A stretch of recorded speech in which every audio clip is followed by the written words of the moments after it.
USA YouTubers and let's be honest, grifters in any fandom would. So the first thing I'm worried about is that it gives some of these YouTube grifters, these tourists that have been, visiting our fandom just to shit on some of the projects, it adds more fuel to their fire that they're trying to burn about how, American Godzilla sucks or there's only 3 Toho movies worth watching. There are a lot of grifters around right now, and they do not care about the franchise, no matter what they say. Grifters. YouTube grifters, these tourists. There are a lot of grifters. Grifters. How's it going, ladies and gentlemen? Back again, once again, to Zimcast number 138, Godzilla tourism and how to counter them. Because today, people, we're going to be looking at 2 videos that on the surface level are pretty innocuous, but I think it is a symptom of a larger sentiment within the community, and that is this idea that is shared, I don't know, still by some of the people I use in my wonderfully edited, amazing grifter intro right there. But it's this idea that really there's only 1, 2, or 3 Godzilla films worth watching.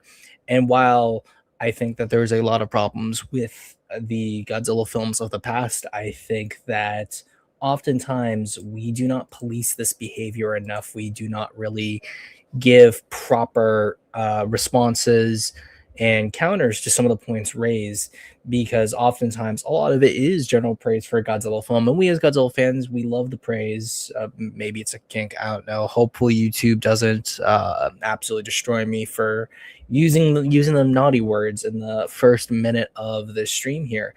But I think because of the praise that -1 has gotten, there has been a lot that has been excused, and a lot of things that, while useful, such as the wide amount of recognition that Godzilla -1 has provided to the community, I think that some of the more praising, some would say glazing, ideas and opinions have kind of been going under the rug, as it were. But I think that is why I like doing what I do here on the channel, which is responding to bad takes, but also giving some insight into takes that I feel are not bad, but at least need proper context or responses to.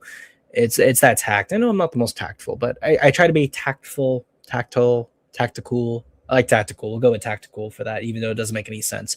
But I appreciate you guys, everyone who's coming in. I always like seeing that number go up. So if you're enjoying all the streams that we do here and you want to see them improve, then be sure to spread the word, share everything that goes on here in the wonderful world of the Zimcast. But without further ado, let's just say hi to some of the people here who are in chat, speaking their mind. Hoshi, how's it going? How's life? Life's going good. Friends are nice. Work's going well for the most part. Ramping back up to the holiday season, so the output of videos is going to be a little harder, as it oftentimes is around this time. But I'm going to keep trying to make things work. Good day, my emperor. It is the Minecraft. Thank you. Is this going to be solo or open? I think that it's probably going to be open towards the end of it. I know another contributor here, Sea Monster, had asked if it was going to be open as well. So I think that I'm going to probably open it up towards the end once everything is all done. So there we go. Gamers, yet the gamer words. We're not going to use the gamer words here, unfortunately, but there he is. Divik, the Kaiju Not. You should change the Kaiju Not 6700. Gotta appeal to the kids. Gotta have that high search rate optimization right there. ZG, how's it going? Hello, everyone. I'm here for a bit since I have something important to do soon. Well, hopefully that that important thing goes very well and that there's no issues with that. If the Japanese represents fascism in -1, then Godzilla is the good guy because he represents America. That is actually one of the most insightful responses to that classical. But the -1 does not talk about the war crimes.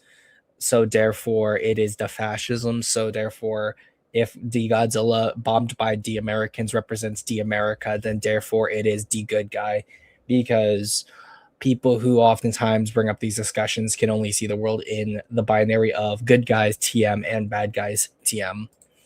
I plan on watching Oak Street. I plan on watching Oak Street as well. I don't remember when that film is coming out, but when there's dinosaur movies about, I try to watch them, especially when they're actually in theaters too.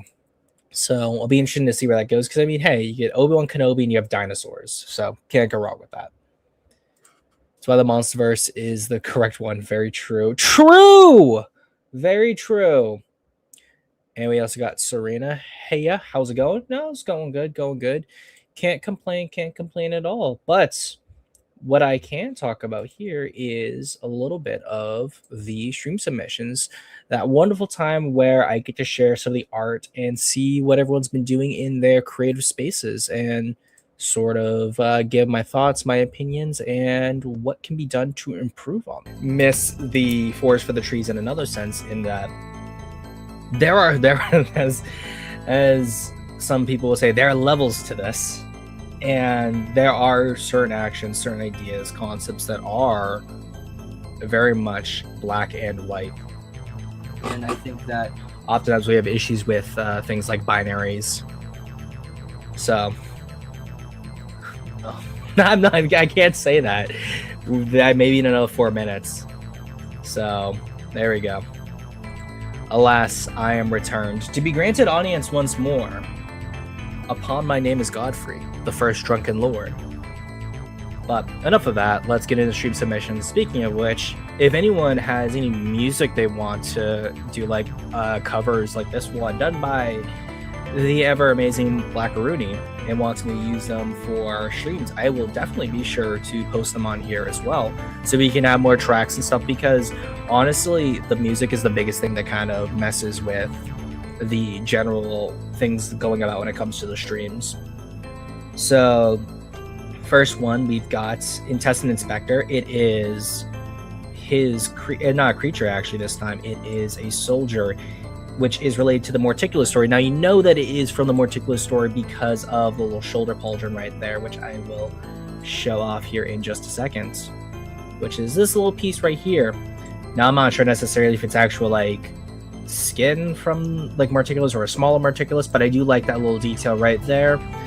The helmet is really cool, especially I forget the exact term for this type of helmet that has that raised piece up there, because it's not a barboot, as well as I'm probably also saying it wrong too, as always.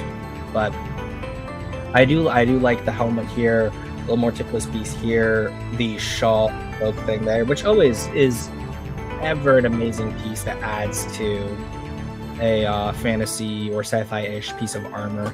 I think too, because I'm also seeing like little scratch marks there, which is probably what you're doing, kind of doodling around with what you wanted for the idea. I think based on the posture here, if it's going to be kind of like a flowing cape idea, you could probably have it move this way, depending on how long you want it to be.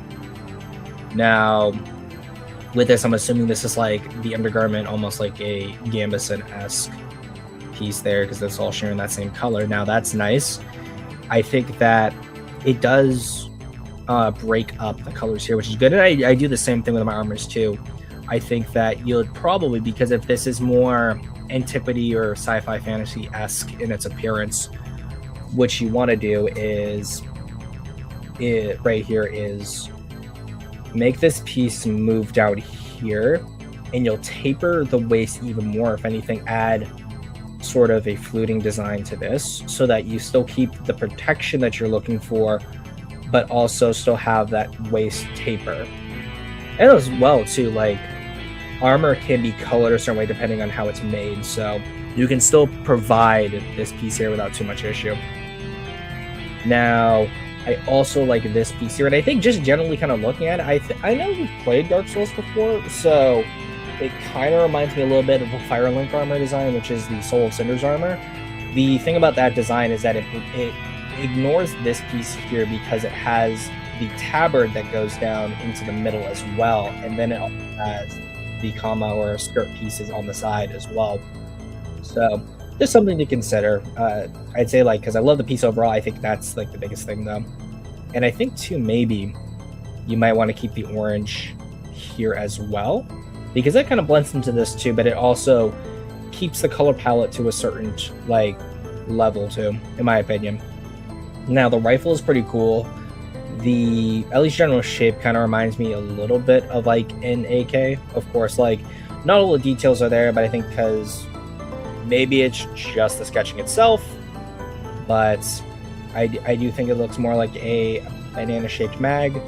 How the actual barrel is right here, which is where the gas operator will be here, the type of scope. Why I can't see the stock, it just reminds me a little bit of an AK, just for reference too. And this will help you out a little bit. You'd take this piece here. That would be here, which means the rest of this gun moves up. However, if you have like an ideas where you're messing around with the mechanics, then that's gonna change. So if you want me to like work more with you on this design, definitely let me know, because I love this. Probably it's like saying like which one of your children you like the most, but I do like this piece. It's really good, man. I want to see you improve on this too. As well as I like the stories that you've been working on too. So I want to see something written as well. Cascade, Saint Jet Jaguar, Lord Jet Jaguar. Now we got a Space Godzilla design here, which is pretty impressive. I like the addition of the beard, the more stocky. It's obviously Monster vs. Fire because you see it's a supernova here. I like the actually solving thinking with the tail, where it's not the exact same crystal tail we see on regular Space Godzilla. And I think besides the legs feeling a little bit stumpy, you do really blend the whole look of Monsterverse with Godzilla and Space Godzilla. Doing all of that, I think that's pretty good. I also know what are you referencing? I'm so curious as to like, is it because of the music? I always know the music's always the biggest issue for these. And like I have it lower too, lower than I usually have it. So I'm gonna lower it again, only because it always sounds fine on my end because I can hear myself just a tiny bit and I hear the music kind of echoing. So I'm wondering if it's from that or from something else. But overall, good job. Now, we got another piece here, Superman. Now, of course, we've had Kaiju and a Soldier, but it's Kaiju related. Now, for anyone who's interested and wants to post something to the stream submissions, it does not have to be Kaiju focused. Of course, videos we cover will always be Kaiju focused.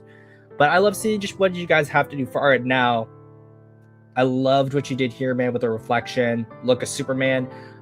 I know personally, this is just a personal preference for me. I always like it when Superman's big, but I also prefer it when the cape actually goes over his shoulders, because I think it makes his frame just a bit more like hopeful, hope maxed, hope pilled, as some might say. And that's just my own personal opinion. I always liked it when they did it for not Superman the animated series as well as Justice League Unlimited. Just that one little detail is what I love for Superman. But I love everything you did here, man. The gradient on the sunset's nice. The little spike on the hair with like the one little piece coming down. I always love that for Superman too. Classic, I love it. Good job. And then you also did a Spot as well, which is also really impressive too. Now, Spot's obviously gotten like a huge boost because of the just general like Spider-Verse stuff. Design's still cool. Not the biggest fan of the character, but it's abstract. I love it, man. Really good job here on this as well. Now on to the stud himself. I didn't see him in chat, but he'll probably show up sooner or later. It is Nico with Zale, Bane of the Seas, which, looking at this, reminds me of a little bit of Zigra just because of the head, and one other monster. It's a newer one from Ultraman Blazar. I forget the name of it, but the colors I like. I feel like this is something I would have designed as well. Oh, never mind. He's here. I am here. Yahoo! But I love what you did on this, man. I'm actually kind of mad at you because, yeah, Minecraft said it. Ghettos. Oh, Zigra was the base for Zale? Yeah. So, like, it looks like Zigra mixed with Ghettos, kind of. But, yeah, I'm kind of mad at you, man, because, like, I could have seen myself designing this. No! It should have been me, not him. It's not fair. But I love both the aquatic and the land form. I think, honestly, with the land form, you could have made the head a bit bigger, but that's just how I would have done it personally. And the human form is cool, too. I'm curious, was Namor the inspiration for the human form? Because I think it's mostly because of how the hair splits there, more elfin ears and the lack of clothes, obviously being like essentially a merman. So like it gives big Namor energy for this. So I like it. Oh, Namor was the inspiration. So I was right. Yeah. And now Rogue, I'd say Rogo or Rago. Raga because of the 2 G's. Which this was the Marvel character. I was actually confused on the last time you had submitted something. This was the Marvel Comics inspired character, which I can definitely see something as character inspiration here with the brow, the color choice, the eyes. It's funny we say the Mad Earth Titan. He just looks sad. He looks depressed. He looks like he just needs a hug. That's what I get out of him. He's not the Mad Earth Titan. He's the Doomer Earth Titan, the Sad Earth Titan. So, like, good job on this, my man. Definitely love to see more Marvel inspiration from some of the kaiju. Now we got 2 pieces here from Kuru. They are art, but they're like in-game photography. So I think, like, honestly, if people just want to show off like cool screenshots from a game or a match that they did, then definitely post those in here. Why not? So we got 2 pieces here, one of Dinokairos and one of the Rebirth Spinosaurus. Which, speaking of the Rebirth Spinosaurus, I love how it looks in game. It still looks really weird next to the T-Rex, regardless of whether it's the Rebirth one or not, just because, like, aesthetically, it's just very different. But on its own as a design, I really like the new Spinosaurus. Although JB3 will always have my heart. Now I got 2 pieces from Hoshi. We got Heroic Pose Apo here in black and white, and then a more pencilized version here of Rico versus Apo, which, based on this, like, at least the pose here, big Dragon Ball Z energy, I'd say. So, superhero landing, Iron Man as the, like, I feel like the Iron Man's superhero landing is the big inspiration here for this pose, with Dragon Ball Z being the inspiration for this one here in terms of his posing. Both really good. And now since I'm past the 10 minutes, I can start saying it. The 98 Clitty lover himself, Vic, with one of his original monsters, which, looking at it, it's like Gilman meets Varan because of the flaps here and the more fish-like head, the gills. I think, like, honestly, I'm curious as to why. I usually like doing 2 toes on my monsters. I was curious, Vic, as to why you did 2 toes here for this, because since you got the 3 fingers here, I think having the 2 toes here feels a little off. I feel like you could have added a 3rd toe there, because, like, I could see him either crawling on all 4s or swimming or giving him, like, more like webbing that's the same color as this right here. But overall, still really good design. The shading's nice. The scar there is interesting. Ripjaws, I can see it especially in the head here, so that makes sense. And the arms too, because of how Ripjaws, more specifically the classic version, looks. Because Omniverse Ripjaws is absolutely awful. I do not like that design for the character, which I also just prefer the original classic art style for, like, all of Bed's aliens. And now we've got 98 thinking he can take on a mini Zogra. Now, as you can see, look at that smile on his face. He's like, wheel for a joyride. Like, see, Zogra's like, I'm going to shrink myself down just for the fun of it. And he's just enjoying himself. He's like, you know what? I'm going to let him have this. He's going through some stuff. He needs to feel like his atomic breath is able to do something. He's just sitting there. He's a happy little guy. He's even got, like, the classic Hedorah Godzilla flying pose right there. He's just chilling. He's like, I'll destroy you. This is what you get for saying my film's bad. He's like, small Migo burr flying. And now we got Minecraft World. I always say the it's like Kaiju Girl caramelized that monster. So did a little head bust there, which from afar, I thought this Vic had actually posted this, but then I got a little closer, I realized, oh no, it's Minecraft. Which, good job here on the bust. Like, definitely been improving on the proportions of your art. The line art's been doing a little bit better. Like, really good job on this, man. Lock in Zogra. This is base Zilla we're dealing with. No, bro. Bro literally shrunk himself down just to take a hit. I was like, that. How does it feel? Now for Serena, of course, I don't know how for some reason some of these, some images are the exact size I want them to be, and others are really small. But it may just be the actual size of the pictures themselves. But got a little bit of some Godzilla action here with Serena. Now, I always like what she does here with the spines, where you see the black, so it's the actual body color, but intermixing the white. So you actually get the classic Godzilla, like dark charcoal gray or black on white spines here.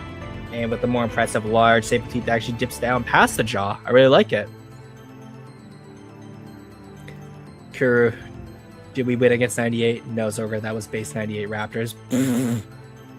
Easy Zogra dubs. Zogra destroys 98 easily. And now see, this is what I mean, where that one's really small, but this one's like just the size I need. This is her Ghidorah design. Now, I know she'd asked about like keeping the proportions and just general look of Ghidorah in terms of the Ghidorah wings, the Ghidorah body, the tails. I think like overall, it's really good. I know when we had talked, I had said I personally am not a fan of the whiskers just because you put them on Ghidorah.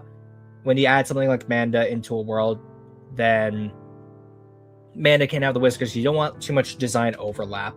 But I like the manes, the crescent, which is actually shaped differently here compared to how it usually is with Ghidorah. So keeps that. The legs similar to Showa Ghidorah, but obviously more modernized, better proportions. The whiskers are always cool, but I want them on Manda, not Ghidorah. And interestingly enough, I think like with how they're textured here, the little bits on the end look closer to what you see on Heisei Ghidorah, especially with how they're shaped. So you're taking a lot from different Ghidorahs, which I like. Not my favorite, but like it's still a good Ghidorah design. I like it. It also kind of reminds me a bit of Shin Ghidorah as well. And now the challenge of the evening. It's the Queen Ghidorah, the model which was destroyed and now is being resurrected. Now, we can take bets, people. So right now, the starting pool is about 4 nickels. And within 4 nickels, we keep raising it 4 nickels. We need to see who finishes what first. Kuru either finishes his Shin video first, or Serena finishes her Queen Ghidorah model first. Let's see who wins on that. So again, starting pool is 4 nickels. You can join the Discord there and keep adding to it. No. This is for everyone else. Whoever wins between you guys gets each other $60, but we're doing a pool right now to see who wins. So starting pool is 4 nickels. Keep adding 4 nickels, guys. See who makes it first. And now Goshira, he's been more recently active with doing stream submissions, and this time it is the emissary from hell, Spider-Man. Now specifically, at least by the eyes and the just costume as well, and the fact that the movie's out right now, it is the new Spider-Man, the brand new day suit, which really good suit personally. And this is like my only gripe I have with the suit is I wish the eyes were the black around the eyes was smaller and the eyes were just a bit more sharp. But besides that, it is a really good suit. I love the brand new day suit. It is my favorite out of all of MCU Peter's designs. Like, it is a really good suit. The shot here is amazing. I would love to see, if you ever do another stream submission with Spider-Man, try to get him into some more of the poses from like different covers. Like, I would love to see you try to, with what you're doing, do like one of Todd McFarlane's like famous covers, because like all of this is amazing, man. And yes, Hoshi, it is the emissary from hell, but you have to say it as Spider-Man. Woke Ghidorah. Now, the last person for the evening, it is Lau. Of course, he sent it via Google Drive, which means I can't zoom in properly as I would want to, but he specifically added Rodan and Ghidorah to the mix here. Of course, the Godzilla's been there for a bit, Kamunga's been there for a bit, Kamakris has been there for a bit, but now we're just getting more and more monsters. And I love what he does with the Rodan, the arms right here. I wish I could just zoom in on this. Can I? Yeah. There we go. Perfect. Okay.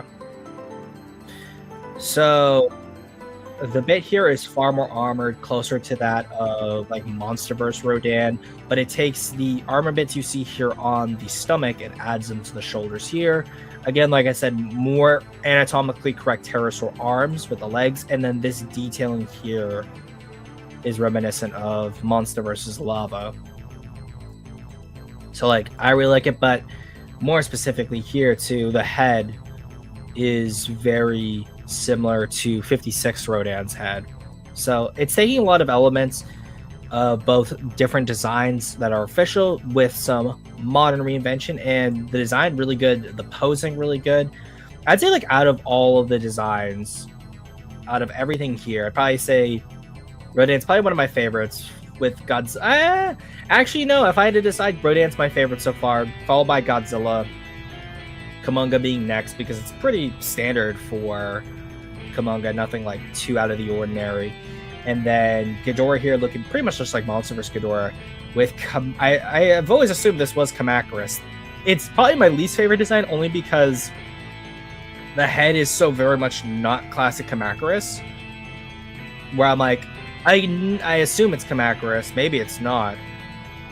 But yeah, like it's a cool design. I just see like pretty recognizable, very recognizable, very recognizable, very recognizable, and then very unrecognizable. There's not other designs personally, but still really good piece. You've been working on it for a while, so I can't wait to see when it's finally completed, man. And now that is all of the stream submissions, at least for the time, guys. Thank you as always for everyone who has, I was gonna say donated, who has, well, essentially you are donating, who's like donated their time and shown up all of the art. Continue to keep improving, guys. That's like the biggest thing I want out of the stream submissions, the community, things of that nature. Now, if you are not in the Discord already, I always try to have a little link there for everyone who's interested. Plus, there's always one in the description too.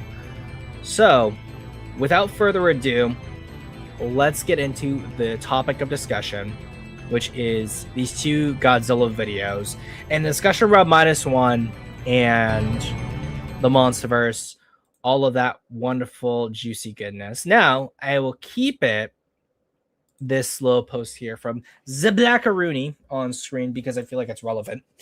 I thought we were past this conversation. The problem with internet discourse is that it is, in certain ways, fundamentally impossible to be past the discussion on the internet because not everyone is tuned into the same channels, the same ideas, and going over the discourse in the exact same way.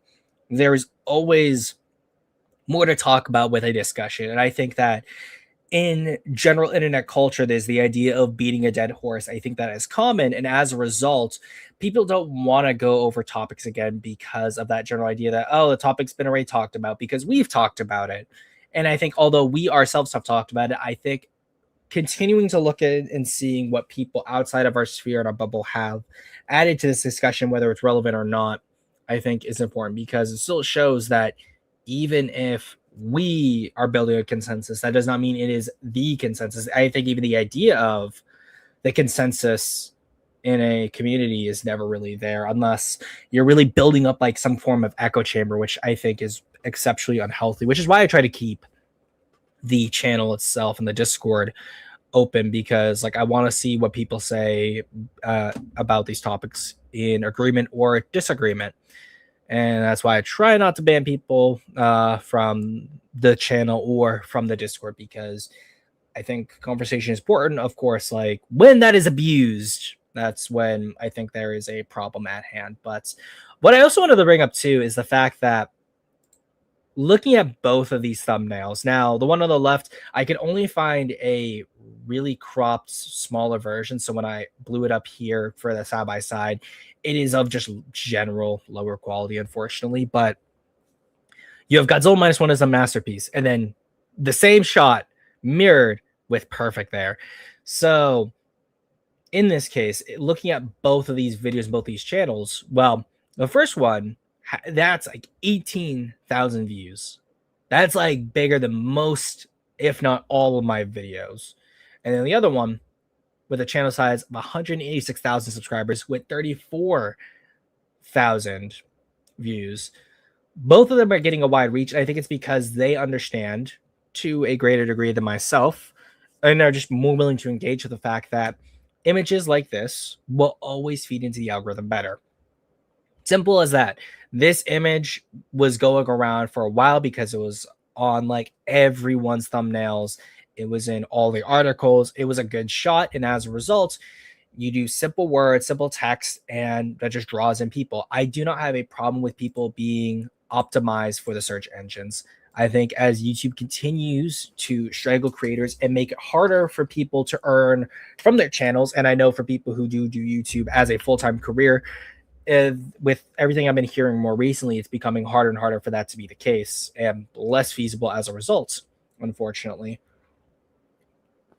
So I do not fault this, but I think it is interesting nonetheless, because ultimately, I think that if you as a Godzilla fan want to make a difference or have these conversations, then you unfortunately have to play the game a little bit.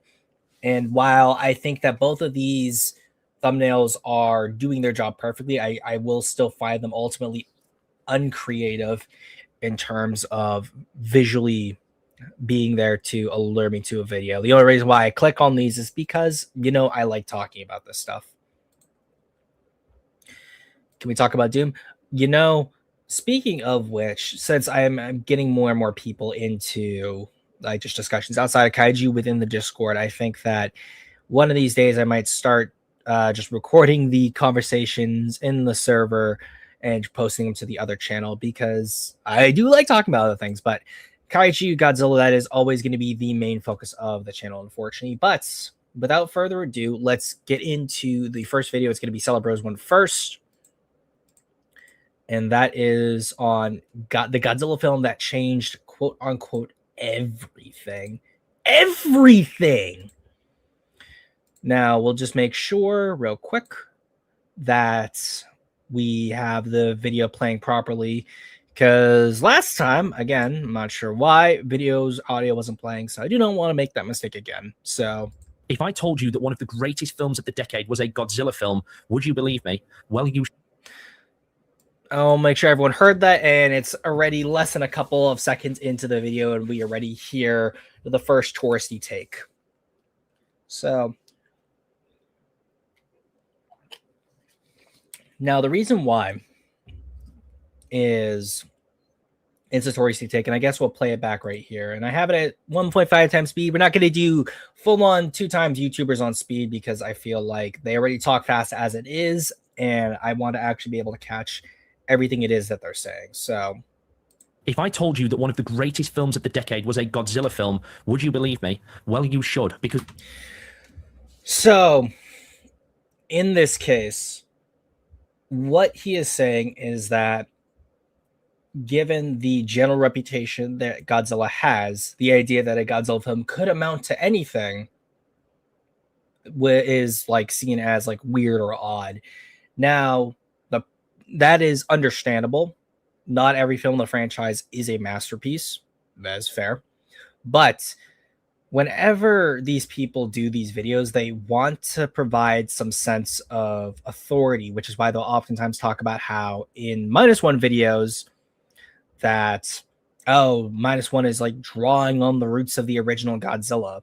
Now, in this case, if you're going to draw on the roots of the original Godzilla, then ergo, you should not be surprised that a film taking inspiration or being very similar to the original Godzilla, as my voice breaks, which was a cultural and cinematic phenomenon, is going to change the world in some way.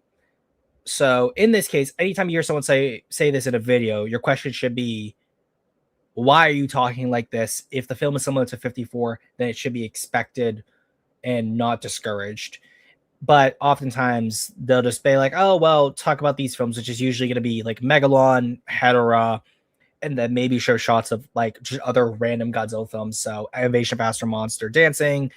Maybe you'll get someone who digs up the Zone Fighter run and does that. And then maybe one of the bad dubbing lines oftentimes. So if someone says, well, I'm so surprised, like a Godzilla movie is able to do this, your first response should always be, they did it in 54. This film's drawing a lot from 54. You shouldn't be surprised. Godzilla can do this. It's like the same thing with if someone was to do it for King Kong, which in this case, like you never really heard that about like King Kong 2005. But I think it's also because of the fact that with King Kong, you never really saw a lot of King Kong films coming out. So as a result, just that sentiment never really became as ingrained in the public zeitgeist compared to this. So again, biggest response, just be like, it was done in 54. This shouldn't be news. Because Godzilla -1 is that very film. If you're anything like me, you've always enjoyed the Godzilla films. You've taken them for the ridiculousness that they are. Giant monster fights, incredible destruction, cities reduced to rubble. They're always entertaining. But recently, So in that case, again, another super touristy, broad, sweeping general sentiment, which again, a lot of people are going to share. When you say, oh, I enjoyed Godzilla, they're always, without a doubt, will always lump every single Godzilla film in one big box and say, well, actually, let's just pull up every single thing he does say. Giant monster fights, incredible destruction, incredible cities destruction. reduced to rubble. They're always See, incredible destruction, cities reduced to rubble. That's essentially the same thing. So, anytime you hear someone say, "Well, I love the Godzilla movies for the monster fights," or something like that, immediately just be like Shin Godzilla, Godzilla 84, Godzilla 54, and at that point, you like immediately get someone being like, well, I'm not talking about those movies. I'm talking about these movies. And if they're talking about, say, like Godzilla versus Megalon, again, Godzilla versus Hedorah, Godzilla versus Gigan, or even any of the Heisei films, I'd probably be like, well, GMK, Godzilla versus Biollante, Mothra versus Godzilla. Like, the direct counter would be like, well, they're just ridiculous. In that case, what you want to respond to is ridiculous in what way? And oftentimes this is like the flow chart nature of these discussions where it's like Godzilla is always goofy. You say how, be like, well, it's silly, ridiculous concept. Immediately be like, what makes the concept itself silly? It's usually like, well, it's a giant dinosaur breathing fire. If the concept itself is inherently silly, then you pretty much discount almost all of speculative fiction. Like the idea of super soldiers, incredibly silly. So you discount Halo, Warhammer 40K, anything like that. We don't live in a world with magic. Most people don't believe in magic. So therefore, any fantasy world that has magic, like the ability to shoot lightning out of your fingers or fireballs, already discounted. Laser swords, Star Wars, getting powers from radiation or mutated animals. So Spider-Man, Hulk, superheroes as a whole, already inherently silly concepts. And if they say, well, it's not the same, your next response should almost always be in what regard. And if they say, well, superheroes do X, then you should be researched enough to counter with the idea that Godzilla does X and does X in a serious manner.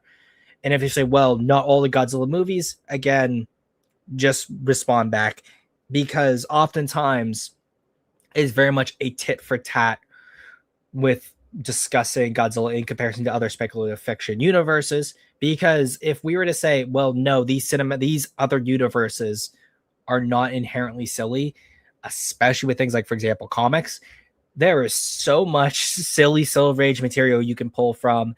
There's a lot of nonsense that modern comics have done that is still silly. Even like super serious universes have not always started out super, super serious.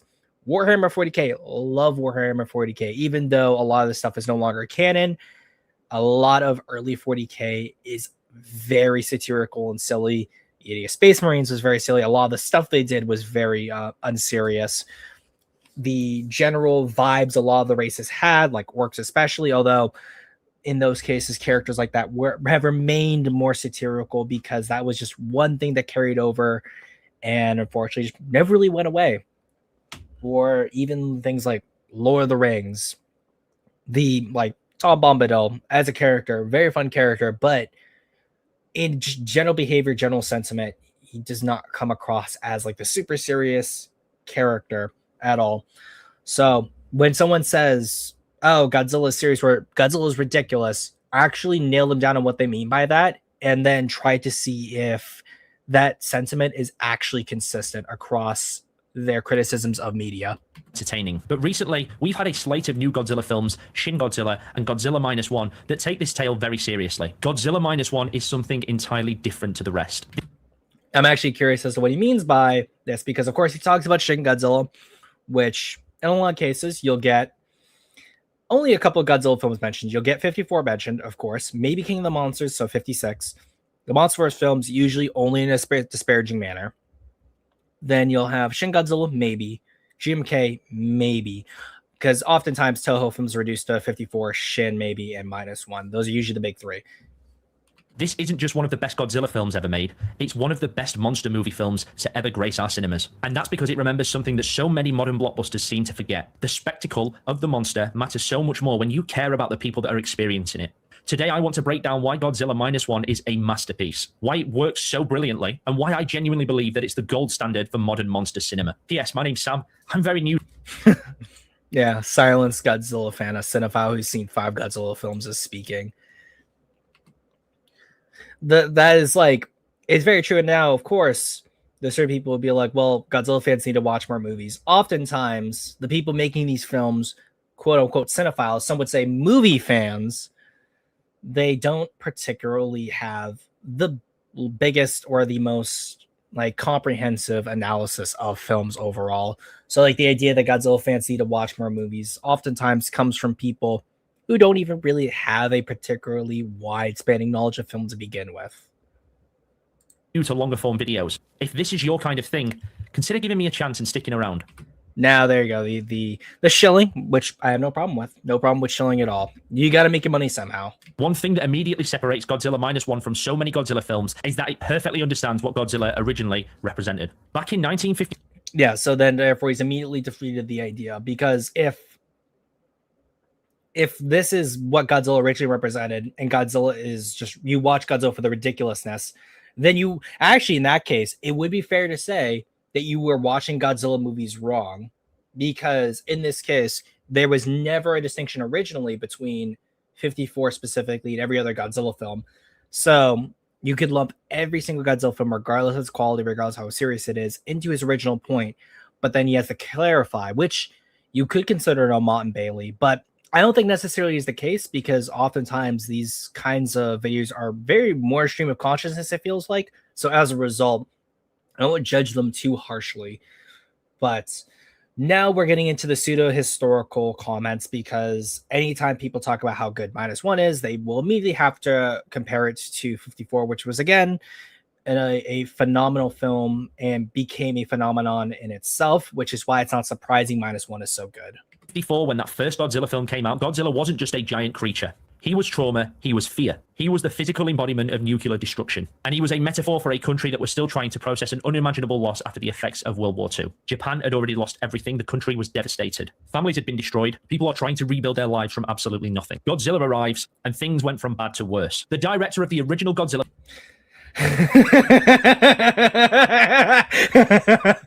Now, guys, this is another common problem that we see. This picture here, because this is not, it never is, Ishiro Honda. This is Eiji Tsuburaya.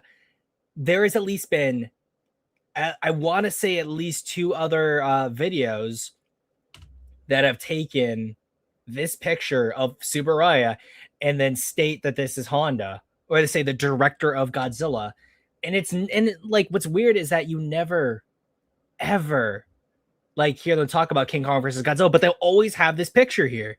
It's fascinating. I assume it's because of the fact that you have Godzilla in this picture alongside King Kong. So as a result, it's like a cool picture. You see the suits on set, you see people in the background looking at it. And because like you have Tsuburaya having his arm around the suit, you can infer so much from the image. It's a powerful image, and that's why I think people use it. But this isn't Honda. This isn't the director, the special effects director, but he never says special effects director. Film, Ishiro Honda, filmed Godzilla's... And there you go.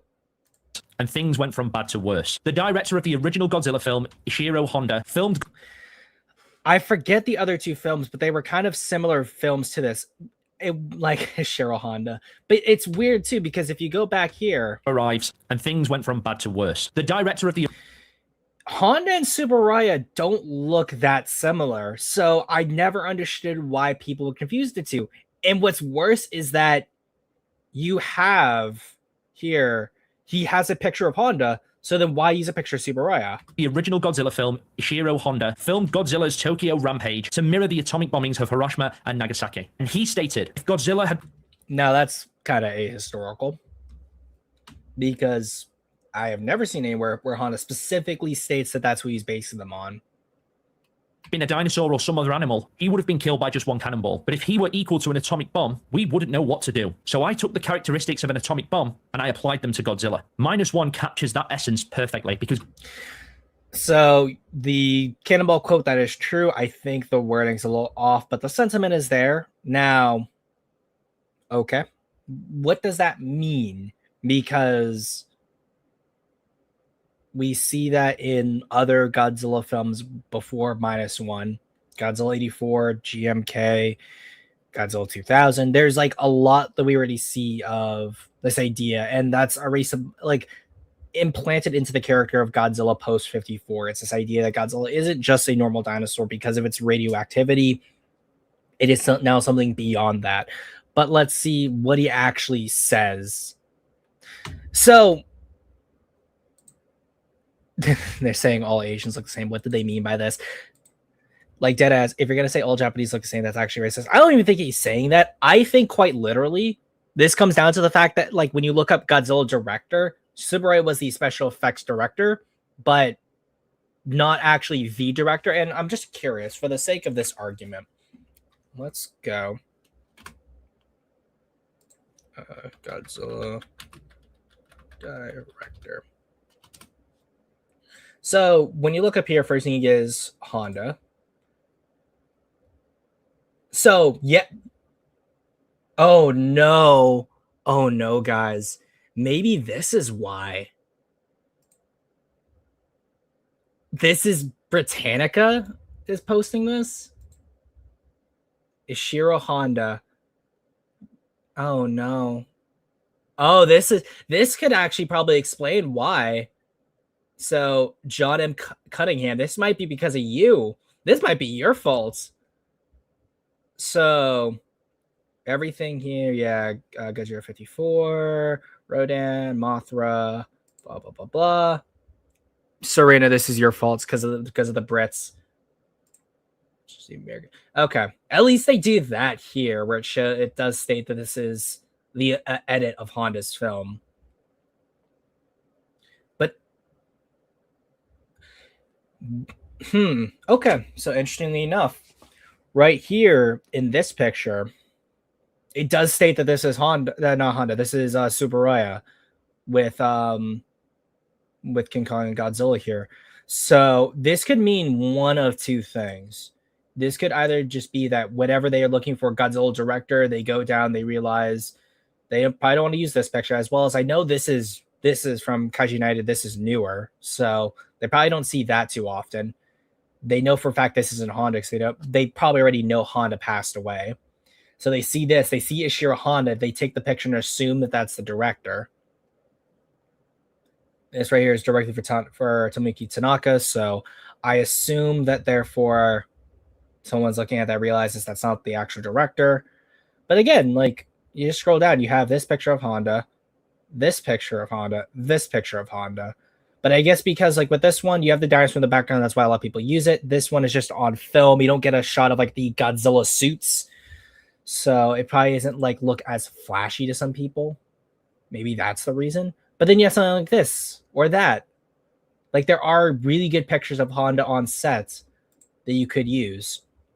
As well as I think I've seen someone also state that this was, yeah. It's weird because, like, it probably is just due to, like, sites like this, because you see, like, Flickr, it's like director Ishiro Honda, Subaraya. Behind the scenes, director Ishiro Honda. Right here it says Ishiro, but I know that's Tezuka and Nakajima there. Just for the sake, let's go into this one right here. Oh no. Morbius. How could you? He's morbed all over the Godzilla community. This is why our discourse is so bad. So, but Godzilla 54 behind the scenes. This is even Godzilla 54 behind the scenes. Director Shiro Honda, Spectre, Genie, Ace Rare. Okay, so he does mention Subaru and Honda. Honda, Nakajima and Tezuka. Tezuka. I can't really tell who these guys are. Can't really tell here. Nakajima's there. So let's go back. So Green Hornet, Invasion of Master Monster, okay. Sea Monster, Godzilla 64, Mothra. Wait. Well, Ghidorah the Three-Headed Monster, not Mothra versus Godzilla, so that's close. Same year, wrong movie. Rodan, that's correct. Correct. This isn't Godzilla 54 behind the scenes, so that's wrong. That is behind the scenes. That's not behind the scenes. The suits are different. Come on. And then also, what's weird too is that, look at this. It says Godzilla 54 behind the scenes for this shot here, but then he accurately states that this is Invasion of Master Monster with this Godzilla suit. And if someone's just like looking for pictures, they're probably not going to really care to realize that this is wrong. So it is from things like this. And I just realized I absolutely messed up my thing here because these are all, I have to scroll back through all of this just to get back directly to what I want to look at. Or, yeah, like, this is probably one of the reasons why there's somebody, even Reddit, r such pictures. That's not Godzilla 54. Like, there's so, like, I guess that makes sense. Like, if you're gonna, like, not really care to put so much effort into these videos, but you want to sound like you know what you're talking about, you're just gonna put in Godzilla something, and then you'll get a lot of misinformation here. So that, like, at least makes a lot of sense here in this case as to why you keep seeing people confuse Honda and Subaru. It's because literally when you look up these links, they'll say Honda, and it's just pictures of Subaru. Because Godzilla is a monster once more. And Japan isn't starting from zero, it's already below zero. Hence the title, -1. Because Japan is already devastated after the Second World War, just like that original film. Godzilla will push that country into even further despair. He's destroying buildings, he's ruining families, and he's destroying Japan's culture. He is destroying hope. But one thing we have I mean, that was flashy, but that was also entirely vapid. to mention about Godzilla -1, the human story is the real star. Something that Hollywood needs to learn is that bigger isn't always better. Louder isn't. So I assume anytime if someone always says, well, Hollywood needs to do better, depending on who they are, they're either talking about just Hollywood movies in general, but usually what they do mean that the MonsterVerse needs to do better with its story. Always more emotional. Godzilla -1 proves that by giving us one of the strongest human stories in the entire franchise. I would argue with the strongest. Our protagonist is...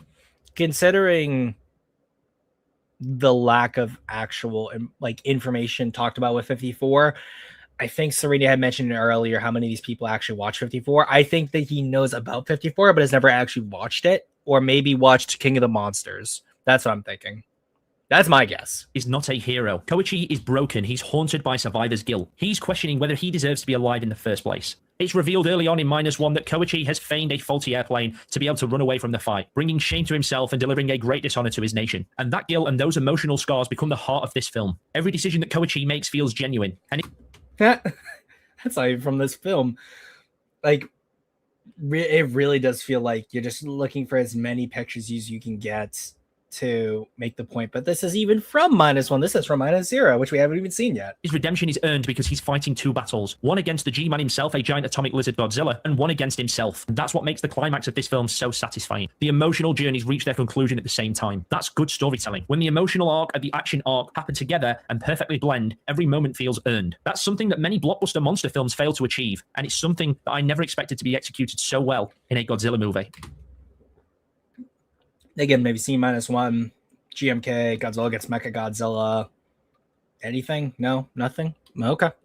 One thing that we have to talk about in a Godzilla film is the G-Man himself, because Godzilla feels terrifying again in -1. Let's be honest, Godzilla has become something of a pop culture icon. We've seen him wrestling giant... There it is. Yep, so anytime they talk about Godzilla as a pop culture icon, and their first picture is like a MonsterVerse thing, of course the MonsterVerse Godzilla has become pretty much the face of Godzilla next to -1 at this point because of -1's success. But yeah, okay, cool. monsters. We've seen him become almost heroic, a force. These are two different things. Well, let's go back to his full point there. A Godzilla film is the G-Man himself. Because Godzilla feels terrifying again in -1. Let's be honest, Godzilla has become something of a pop culture icon. We've seen him wrestling giant monsters. We've seen him become almost heroic, a force for good, nature's defense against the world ending. We've cheered for him. -1 reminded us of why we're terrified of him. Every appearance creates genuine tension. Godzilla is a monster again. And in my heart of hearts, despite loving the G-Man teaming up with others and being a force for good, I know deep down that he's a monster. You don't know who's going to survive. The scale feels enormous because the film reminds us constantly of how tiny humanity is next to Godzilla. And then there's the atomic breath. It's happened again. Cool, super vapid. Only things he brought up were the monsterverse. Like, if we were to say, like, from a more nuanced point, that there is a reason as to why the Heisei films ended up being the way they are and Godzilla was characterized the way he was, is because of a desire to return Godzilla's back to his roots.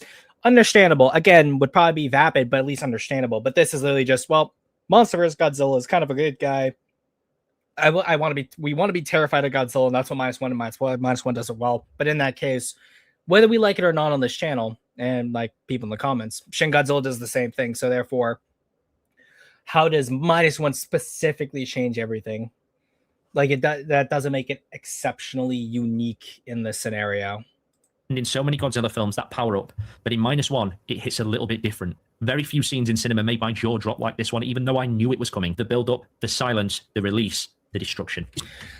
So let's actually go through that again, because I think at this point, if you're having a conversation with a person like this and they've already gotten to, like, they're talking like this, I think it's fair to call them a tourist. And by tourist, what that means is that it is someone who is engaging in a franchise because it is popular, because it is being talked about. They want to be on the in with the discussion. If you're someone who's a casual fan, sure, that is fine. But like in case like this, you do not need to make Godzilla videos. You want to make Godzilla videos because you know that there's discussion being had.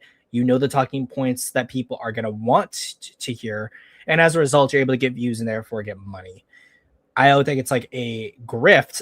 Because in this case, when someone is grifting, I've always asserted that someone does not believe the things they are saying, but are pushing these ideas because they are getting something out of it. I think in this case, this person genuinely believes the things that they are saying. They just don't really care all that much because they are a tourist. I think tourists and grifters are two different things. My jaw dropped like this one, even though I knew it was coming. The build-up, the silence, the release, the destruction. Build up, the silence, the release, the destruction. Now, those four words are interesting to me because because he's already talked about Hollywood and what Hollywood's forgotten, and mentioning Godzilla teaming up or being a force for good, it is the fact that 2014 did this. So let's line up all those words and see how similar they are to 2014. Made my jaw drop like this one, even though I knew it was coming. The build-up. The build-up. Godzilla finds like the blue glow on Ford's face as we then see the tail with the blue sort of slowly going up. The silence. The silence. The problem here too is that there's only silence for 1 second. It's right after the atomic breath hits, so it's not even really a silent scene, and you're hearing Godzilla's spines making the charging up noise, which again, just wrong and doesn't understand the scene. But if it's say silence, then like kind of like a lack of music, or like a more subtler music, I guess, to use a better term, which is in both films, both 2014 and -1 have that. The release. The release. In both cases here with Godzilla's, the shoot down atomic breath, and then Godzilla 2014's case, the raising of the chest before him spewing the atomic breath on the Muto. I think in that case, both like have that same release. The destruction. It's one of the. And then the difference here, I would say, is that you have with Godzilla, there's actually like full on destroying building stuff with 2014.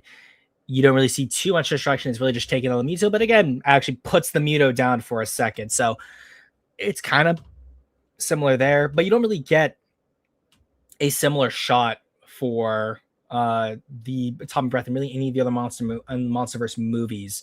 So 2014 is the closest like analogous thing to it. But in this case, if this Godzilla film has changed everything, a lot of this was already done in Shin Godzilla. Like, let's go back to those words again. jaw drop like this one, even though I knew it was coming. The build up. You can start with the unhinging of the jaw, the lighting of the purple of the spines, and have that be the like build up. You can also have the smoke too. The silence. Again, not silent, but the muted music for Shin as well. The release.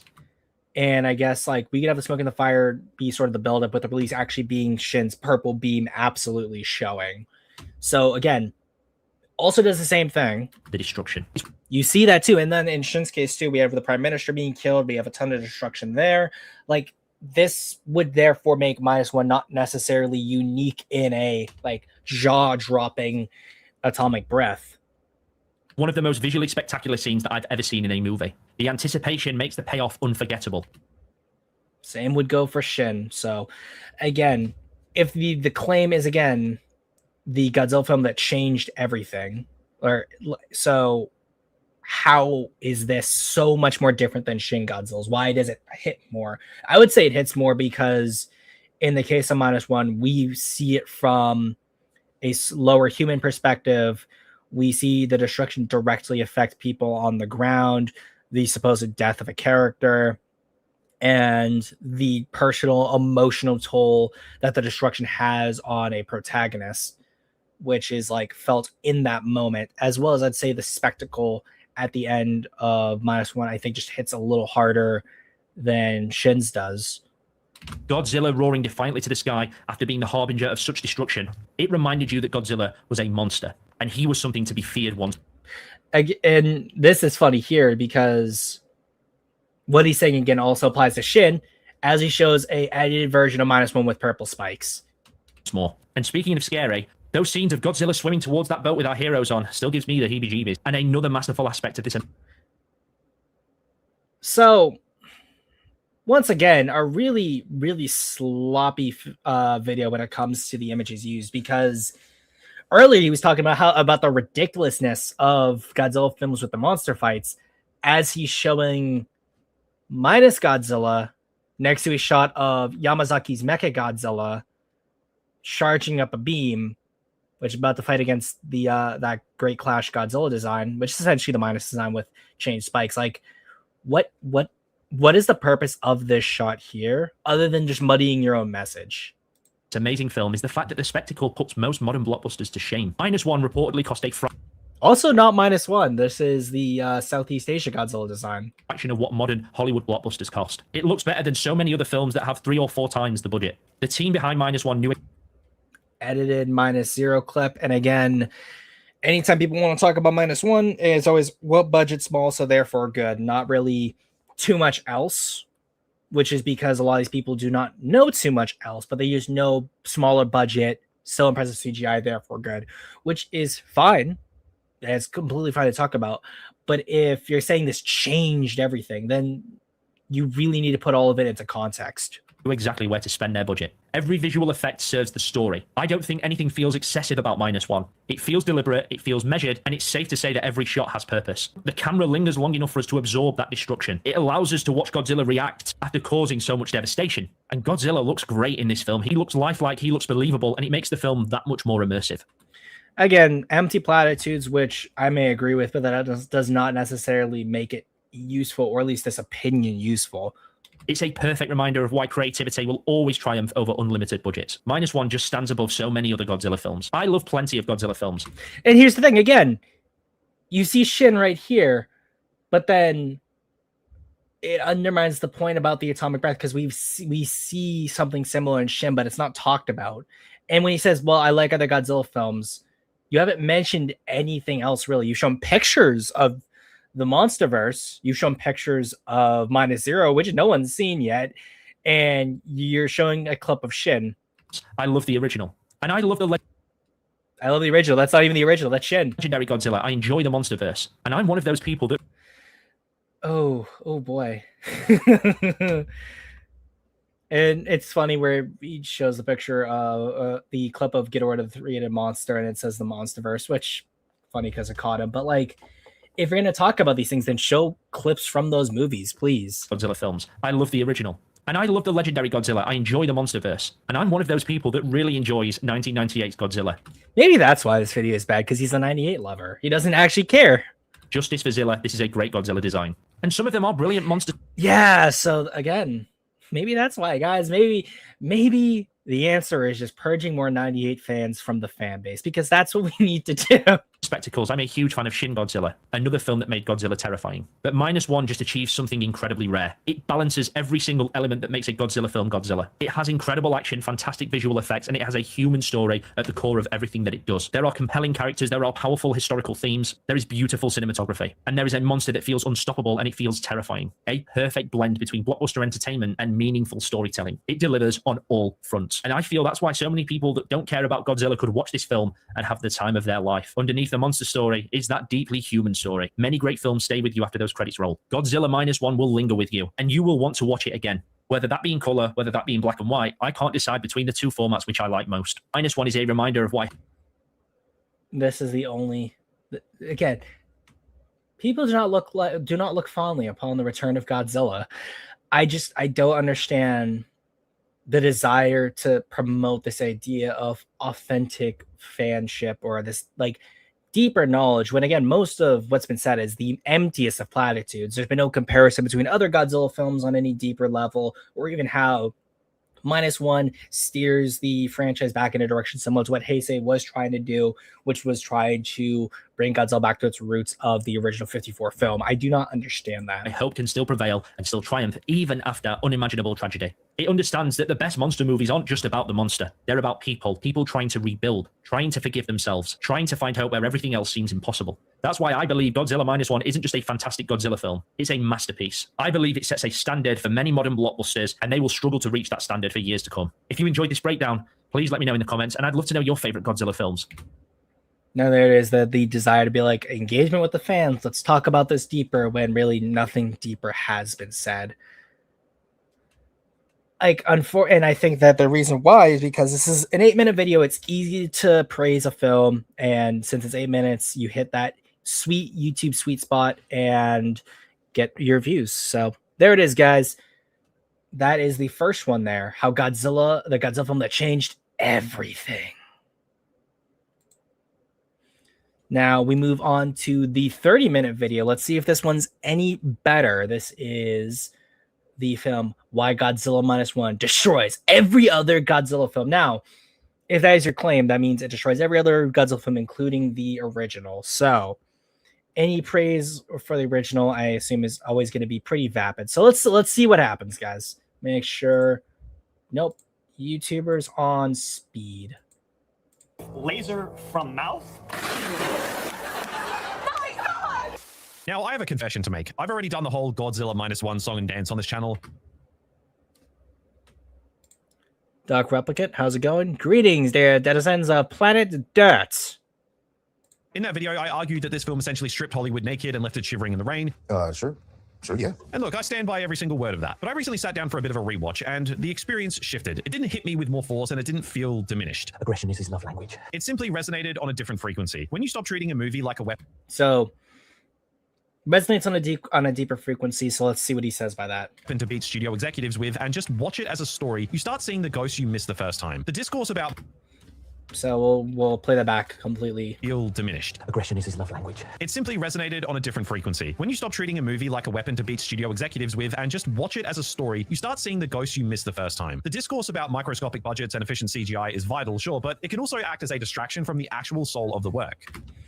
That I would say, if someone was to say that, that is entirely a them problem. If you should always be going into a film to watch the film for what it is, and if you see problems within that first viewing, that's important. But subsequent rewatches, or like looking through clips again, seeing where you were wrong or where you're right, is important. Like, if you went into Godzilla -1 specifically to like lambast the Hollywood cinema space, I don't think there's no value in you going to Godzilla -1 for that. Like, in that case, I'm only happy because I'm like, someone else bought another Godzilla ticket. Your reasoning, I don't really care for. I think it's stupid, but ultimately Godzilla gets more money, therefore me happy.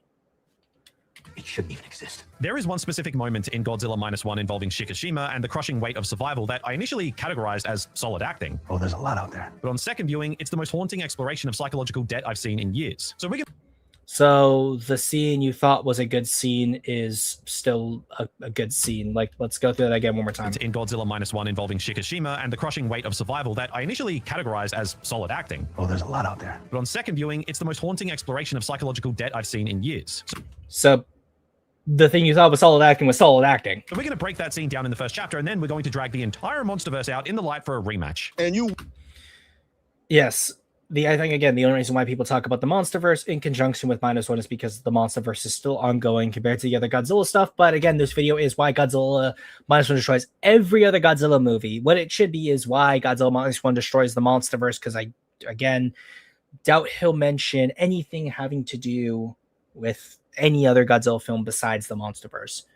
And then the shot here is not even from a quote-unquote Godzilla movie, but I'll let it slide because it's MonsterVerse. welcome to do that, my man. Because viewing those multi-billion-dollar neon brawls through the shadow of -1 turns a standard review into a much more fascinating autopsy of what we actually want from our monsters. So let's revisit the king. Run! It's Godzilla! It looks like Godzilla, but due to international copyright laws, it's not. Still, we should run like it is Godzilla!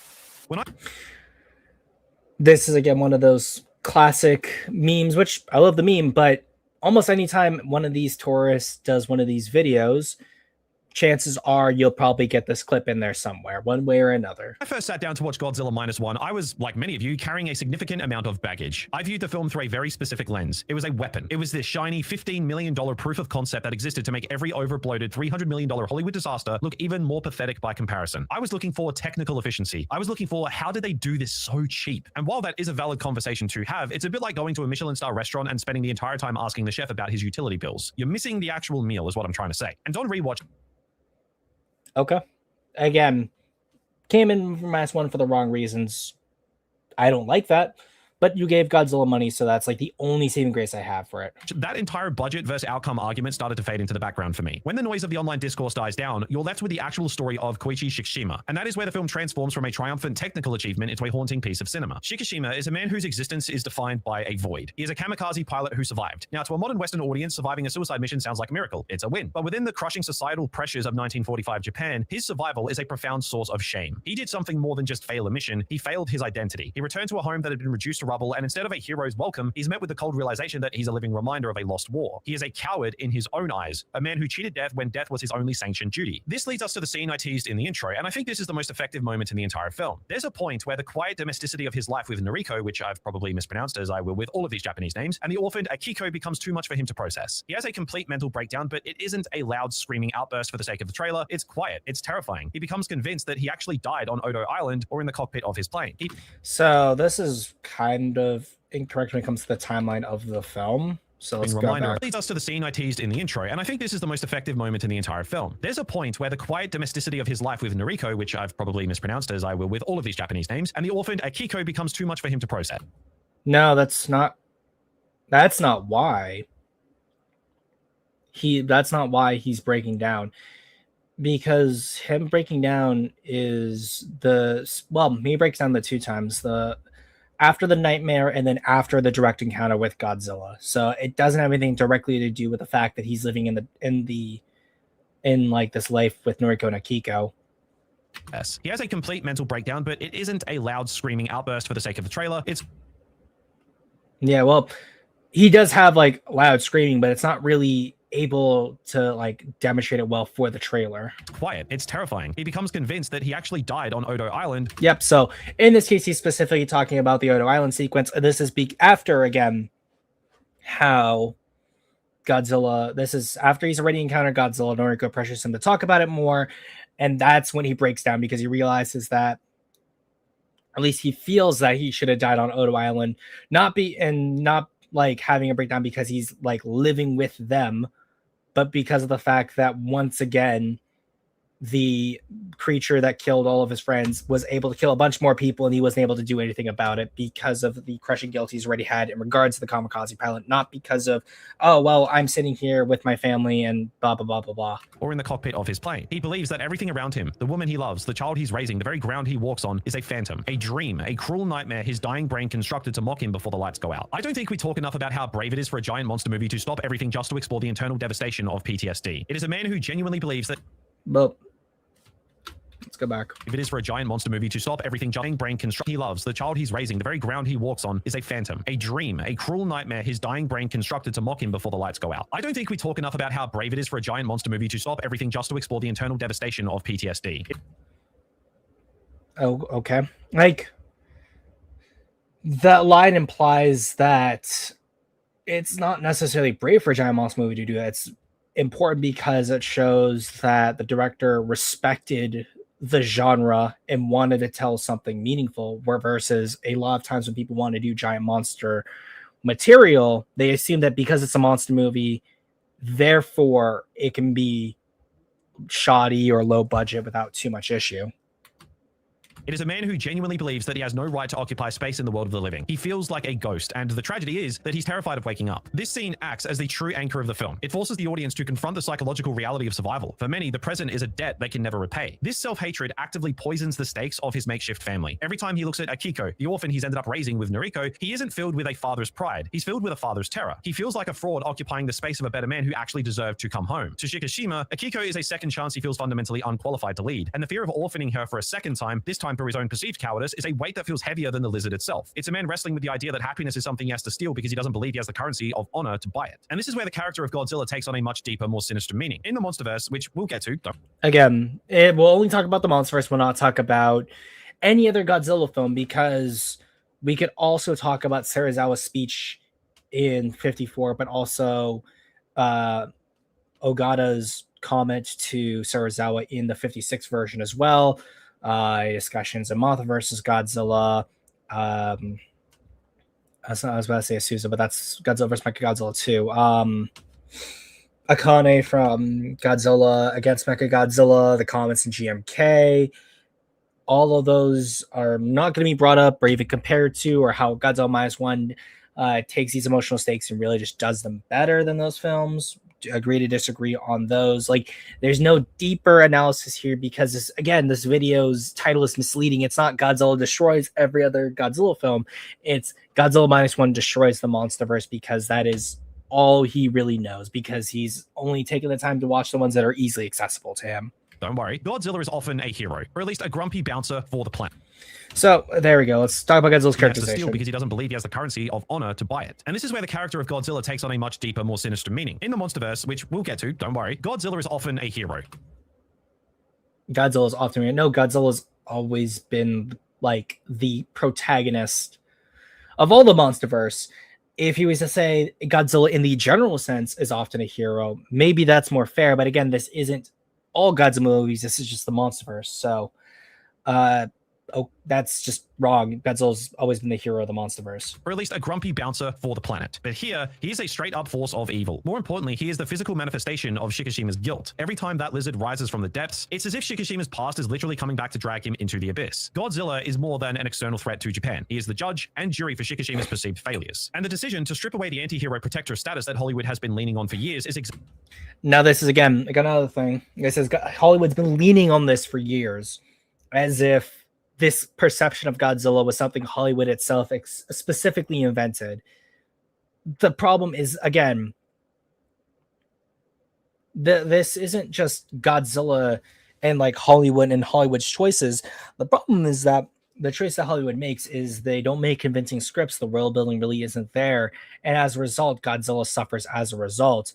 If you had as tight of a script as Godzilla Minus One with the characteristics of a more heroic Godzilla, then therefore you can do Godzilla as an anti-hero or a more heroic character.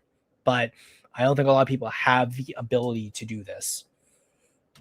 Dakaiji says, I remember flipping out online a few years before Godzilla 1 came out because some young fans were calling the Japanese films lame and cheesy. Now listen to them. Well, this person's obviously not, this person's probably older than I am. So it's I guess when you say young fans, I assume you mean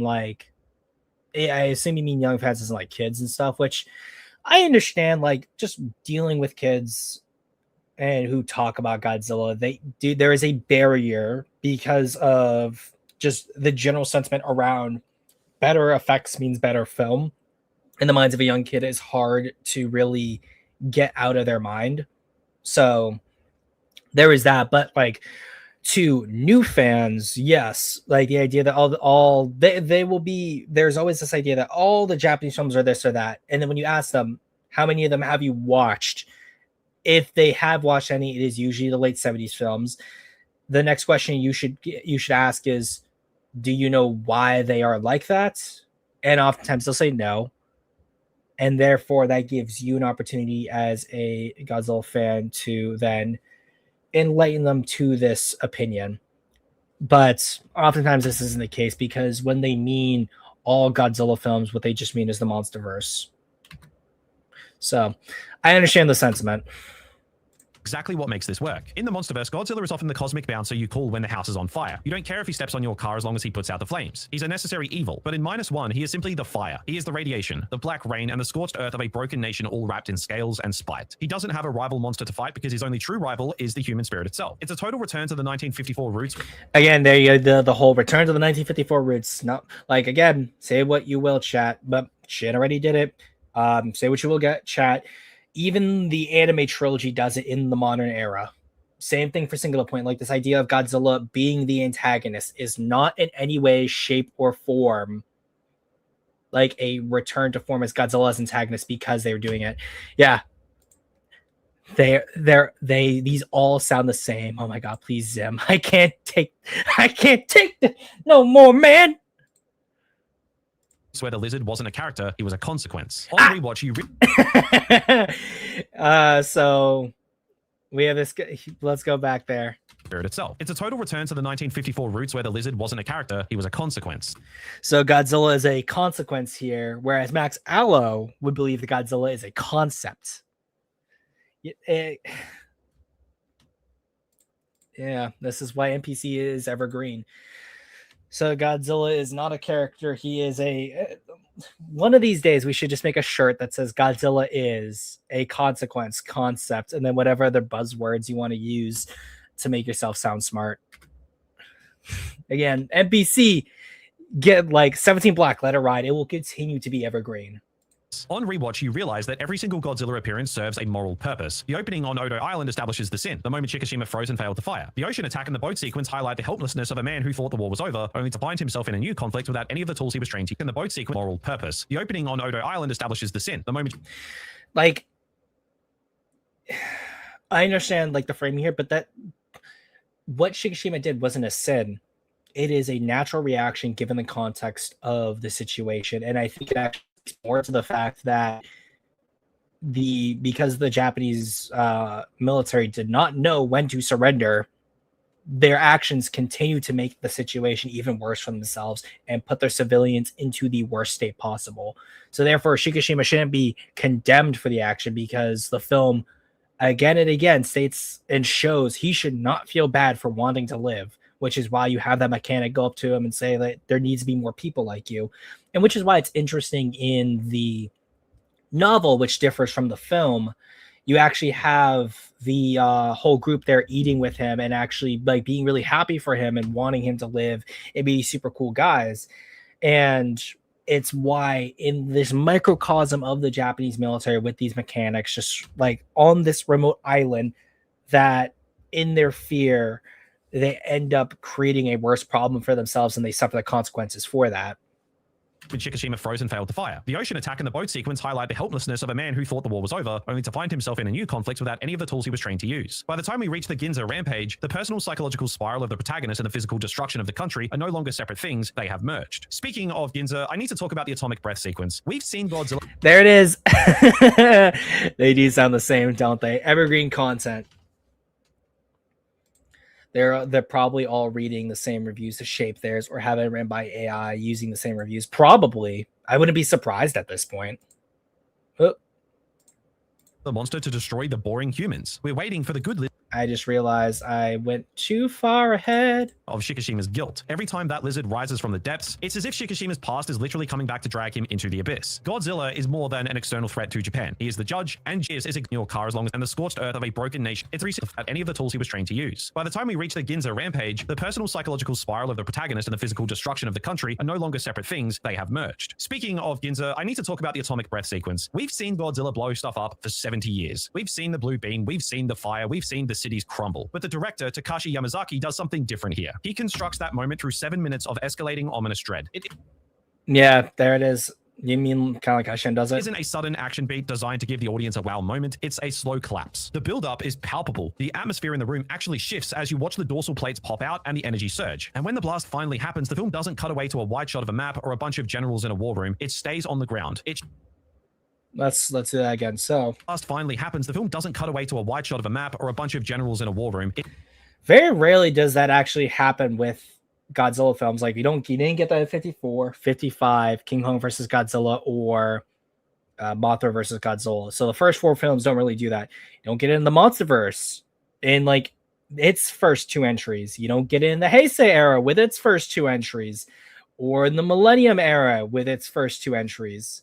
It stays on the ground. It shows the mushroom cloud. It shows the incomprehensible horror of a weapon that defies logic. And then there is that one shot, the one that will stay with me forever, of Godzilla standing perfectly still, beholding the glory of the mushroom cloud he just created. He looks like he's appreciating his own handiwork. He looks like a god who is finally satisfied with his wrath. That is nightmare fuel in its purest form. It's visually stunning, yes, but its power comes from the way it sends the characters into a further psychological downward spiral. They are losing their sense of reality. And this brings us to the Academy Award for Best Visual That was vapid. Effects. Now, I've seen people argue that this was a sympathy win. So ready. 2014 did this as well, but they never mentioned that film. I wonder why. The thing is that like there is a lot to be gleaned. Like you could pull a lot from 2014 and show why -1 is a better film than that. But with the 2014's atomic breath scene and this scene, you could also pull as reasons why -1 does it better. But to state that this is like a unique, amazing way that never been done before in a Godzilla movie is just ahistorical and incorrect. Was it Dangerville that most or some of them only became Godzilla fans after being hired?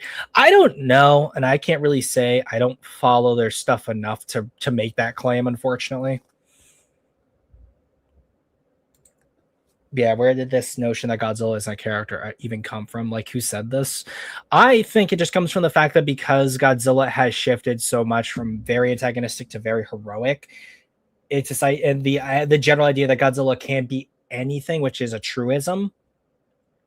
That's why I think people then say that Godzilla isn't a character. But I also believe too that because Godzilla 54 doesn't have a lot of the personality and like small traits that would define, like make him more characterized, quote unquote, that he wasn't a character in 54 when he absolutely was one, just not an expressive, emotive one that he is later on in the show era.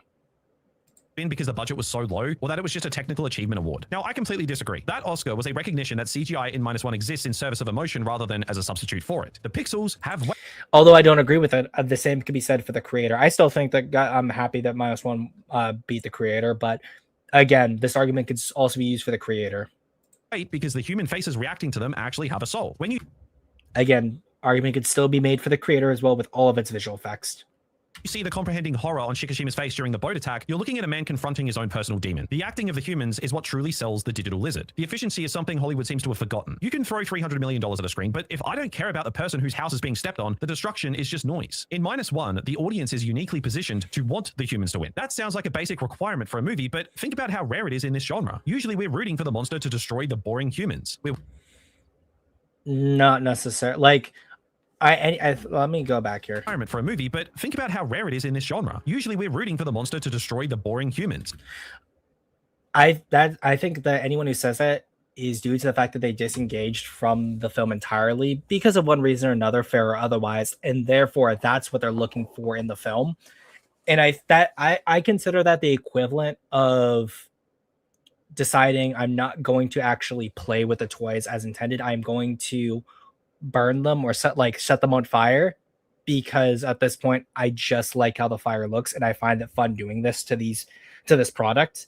Like, it is a complete disengagement with the product itself, to a point where there's like no discussion that can really be had there. So anyone says like, oh, I watch a Godzilla film so I can see the monster fights and watch them squish the humans that I don't like, disregard what they are saying entirely. We're waiting for the good lizard to show up and save us. But here, Godzilla is the unstoppable force that must be put down so that a broken man can finally believe he deserves to be alive. The climax of the film is action heavy, certainly, but its true purpose is the resolution of Shikishima's war. He has to defeat the monster to stop being a ghost. He has to take that second chance and do what he failed to do on Odo Island. And because the film spends so much time making us care about his guilt, his trauma, and his makeshift family, the final confrontation feels like a high-stakes emotional payoff. Rewatching -1 taught me that its greatness isn't a byproduct of its low cost. It isn't great because it's a miracle of production. It's great because it is a smart, heavy, and deeply thought-provoking war drama that happens to feature a giant lizard. Again, if you say it just so happens to, no, this film does not work without Godzilla. It literally does not.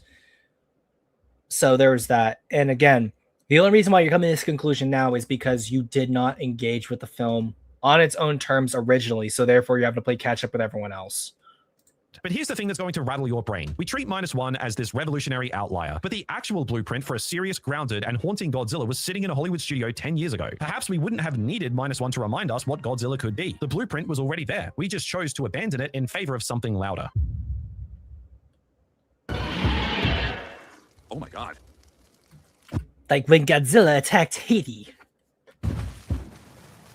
After the 2014 film, the MonsterVerse had a choice. Stick to the shadows and the somber, grounded weight of Gareth Edwards' vision, or throw the rulebook into a volcano and see how much neon light they could fit onto a 300-foot primate. Meet 2017's Kong Skull Island, and it's the only reason we are still talking about this franchise today. Skull Island is a full-blown invitation to the circus, and I mean that as a compliment. This movie is a period piece fever dream that blends the aesthetics of Apocalypse Now with the sheer magnitude of something like Shadow of the Colossus, the old PS2 game. It abandons the slow How is that a fever dream, though?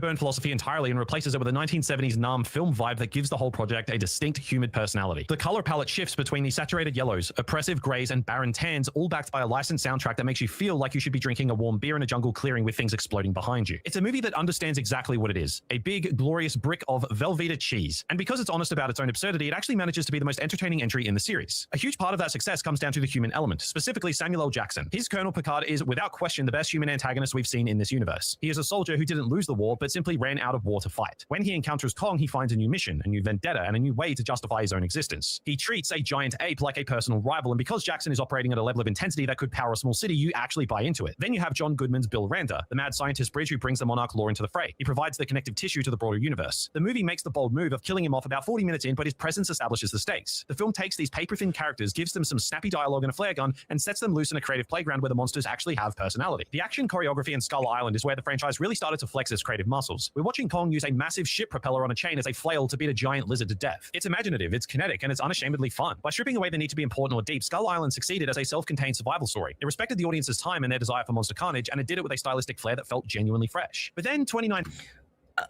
By this argument, the same could be said of the original King Kong, but no one makes that comparison because of the prestige that that film has had over the years. So as a result, you'll never see that comparison because the beauty that killed the beast, that whole like the Arabian proverb and stuff, isn't like super like deep and impactful to Kong's character. It is there, but Kong is not viewed in a exceptionally sympathetic light in the original 33 film.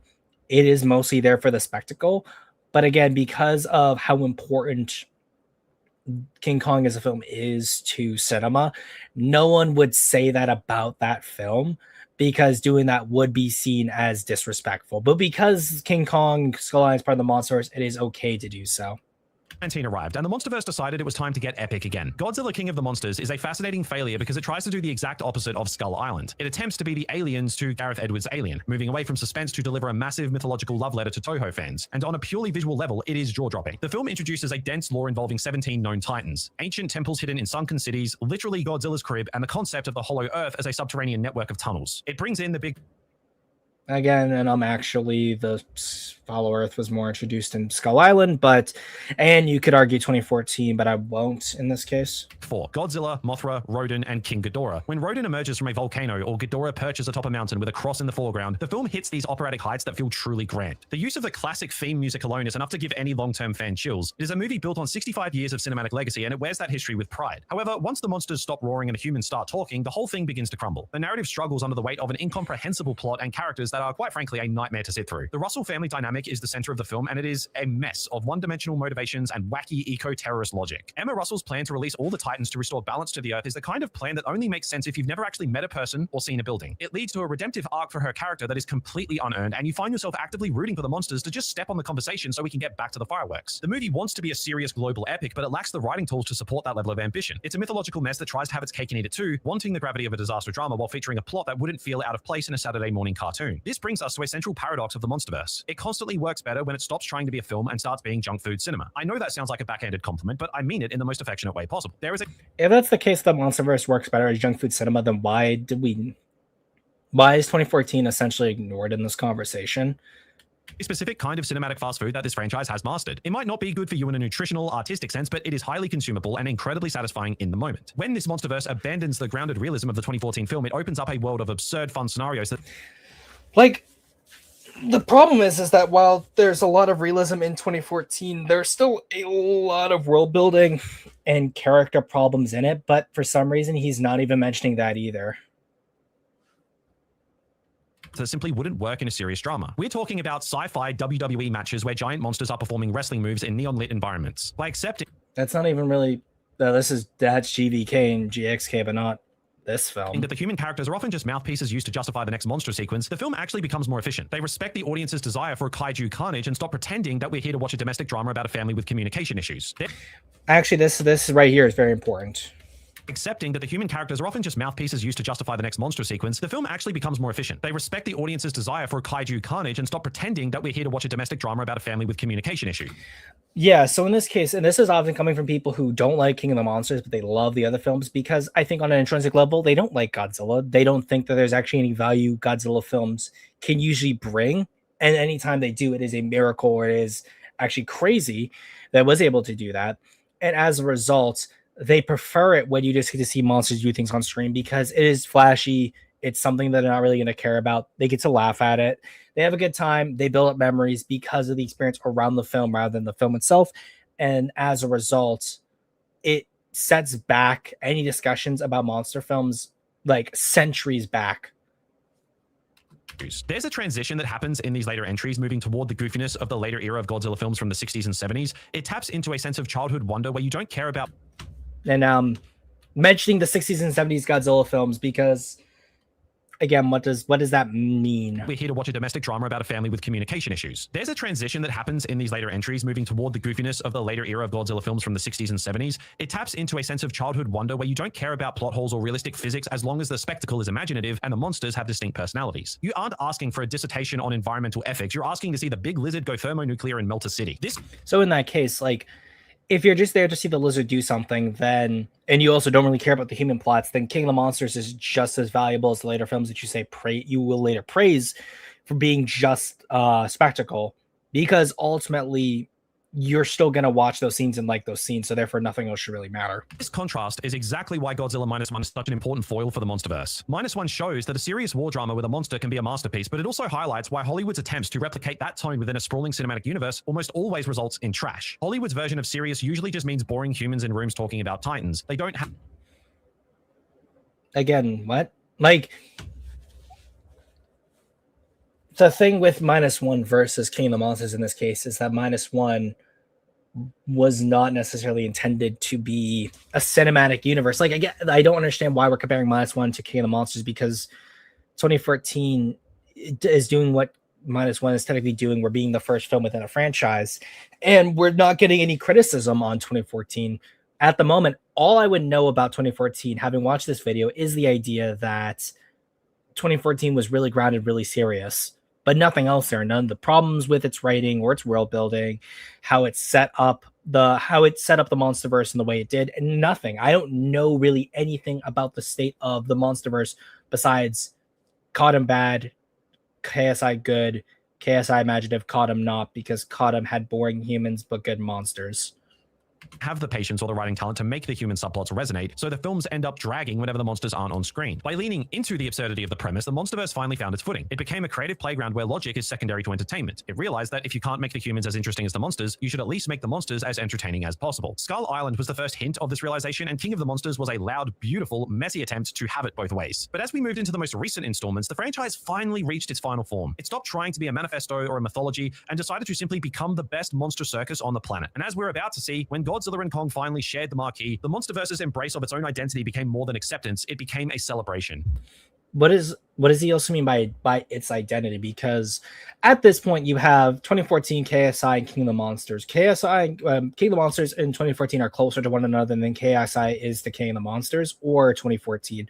So therefore I would say the identity is like grand spectacle and moving away from the grounded seriousness. Like that would be what the identity is grand spectacle with some thematic elements to it. Like I don't really understand where it says it's embracing its identity, because you've only gotten one film at this point. So therefore the MonsterVerse is more akin to 2014 Caught Him than it is to KSI. I think Godzilla's bigger than Superman. It's not to scale. If I compare the early MonsterVerse films with a student trying to build a respectable career, then the last two installments are the same student dropping out, getting a full sleeve tattoo, and headlining WrestleMania. And that's the most self-aware this franchise has ever been. Godzilla vs. Kong and Godzilla x Kong, The New Empire, are fascinating because they represent a total, unashamed pivot toward creative honesty. The MonsterVerse finally stopped pretending it had something profound to say about the human condition, and instead embraced its true identity as a neon-soaked, high-octane monster circus. That would also imply too that from the beginning of Godzilla, like 2014, the MonsterVerse was always supposed to be spectacle, and that it had nothing profound to say. Which again, if you really dig deep on people like this and ask them what they really think about the franchise, what they do really think, honestly, is just that Godzilla never really had anything profound to say. So therefore, once you get them to that point and get them to admit that, then therefore you can then state that they have nothing of value to say, because ultimately they have overplayed their hand. Forget the realm of grounded disaster thrillers. We have entered the era of cinematic fast food. The first thing you notice in these films is the complete abandonment of the laws of physics. Remember back in 2014 when Gareth Edwards spent an entire movie making us feel the crushing sense of weight every time Godzilla took a step? And you've not shown really any of that at all? Like, not once, not really gone into depth about that really amazing, dark, serious Godzilla film? It's gone. It's been tossed out the window along with any pretense of realism. The monsters in these later films move as if they completely have lost their mass. Now they are oversized superheroes. We're watching Godzilla sprint through cities like he's an Olympic track star, and Kong leap across skyscrapers with the agility of a gymnast. And look, I get why people find that jarring. There's a specific kind of awe that comes from seeing a creature that feels like it has actual physical magnitude, but these movies prioritize the rule of cool above all else. We're talking about titans fighting in zero gravity. We're talking about Kong wielding a power glove robotic arm because apparently being a giant ancient ape wasn't enough. He needed a technological upgrade. We're watching Godzilla suplex a giant gorilla off the Great Pyramids in Egypt, for Christ's sake. It is quite literally a wrestling match on a global scale. The anthropomorphism here is also getting bigger. Monsters are characters now. They have distinct facial expressions. They use Monsters are, again, when anyone says monsters are characters, what they mean is that the monsters are no longer treated like giant monsters, as in they have scale and mass. That's what they really mean, versus, oh, these creatures have distinct personalities, and you see those personalities and how they act. Use human-like battle tactics, and they have clear, discernible emotions. There are long stretches of the... As well as what they mean is that when a creature is anthropomorphized, that's when they have a character. If a creature is acting like an animal with like distinct behaviors, then it's not a character because it's an animal. New Empire that are held up entirely by the silent, expressive performances of the kaiju. We're watching Kong deal with dental issues and a midlife crisis while searching for his people in Hollow Earth. It's a bold direction that leans heavily into the goofy, late Showa era charm where I think he, honestly, the reason why he knows the word Showa is because he had to look it up. Godzilla would literally do a victory dance after a fight. Well, there it is. Performances of the kaiju. We're watching Kong deal with dental issues and a midlife crisis while searching for his people in Hollow Earth. It's a bold direction that leans heavily into the goofy, late Showa era charm where Godzilla would literally do a victory dance after a fight. That would imply that Godzilla did a victory dance after almost every fight in the late Showa era, as if, that was only like one film where he does that. And I know that's not exactly the right one, so Vic's gonna have to make another one. So I have to do. We've done 0 days since Megalon Drop Kick. We have to do more. It's like 0 days since mentioning Godzilla Victory Dance. So in this case, Shut the fuck up. Director Adam Wingard has been very vocal about this stylistic shift. He specifically designed the color palette of the new Empire to resemble the experience of walking down a toy aisle in the 1980s. He wanted the vibrant, saturated textures of He-Man, G.I. Joe, and Transformers. The screen is drenched in neon and bioluminescence. The visuals... I think that's a problem with Wingard too, is the fact that he wasn't able to actually craft a like visual identity for the MonsterVerse and Godzilla. What he wanted was to remind people of something else rather than actually creating something all on its own.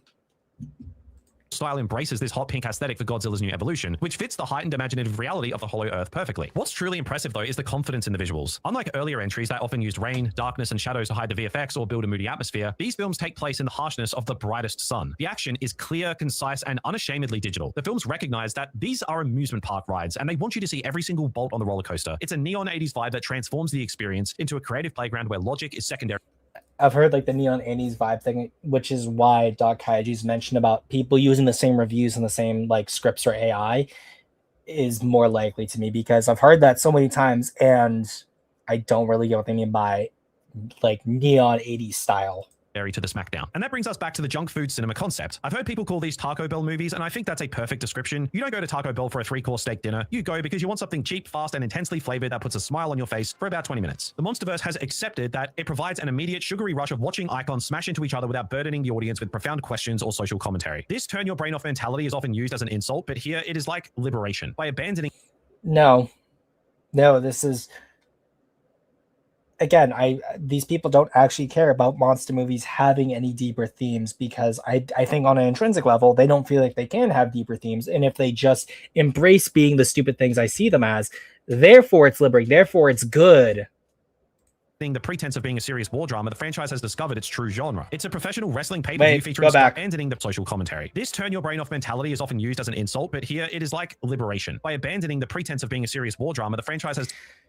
The MonsterVerse was never a war drama, so the only film that he said was like a war drama, a serious war drama, is -1.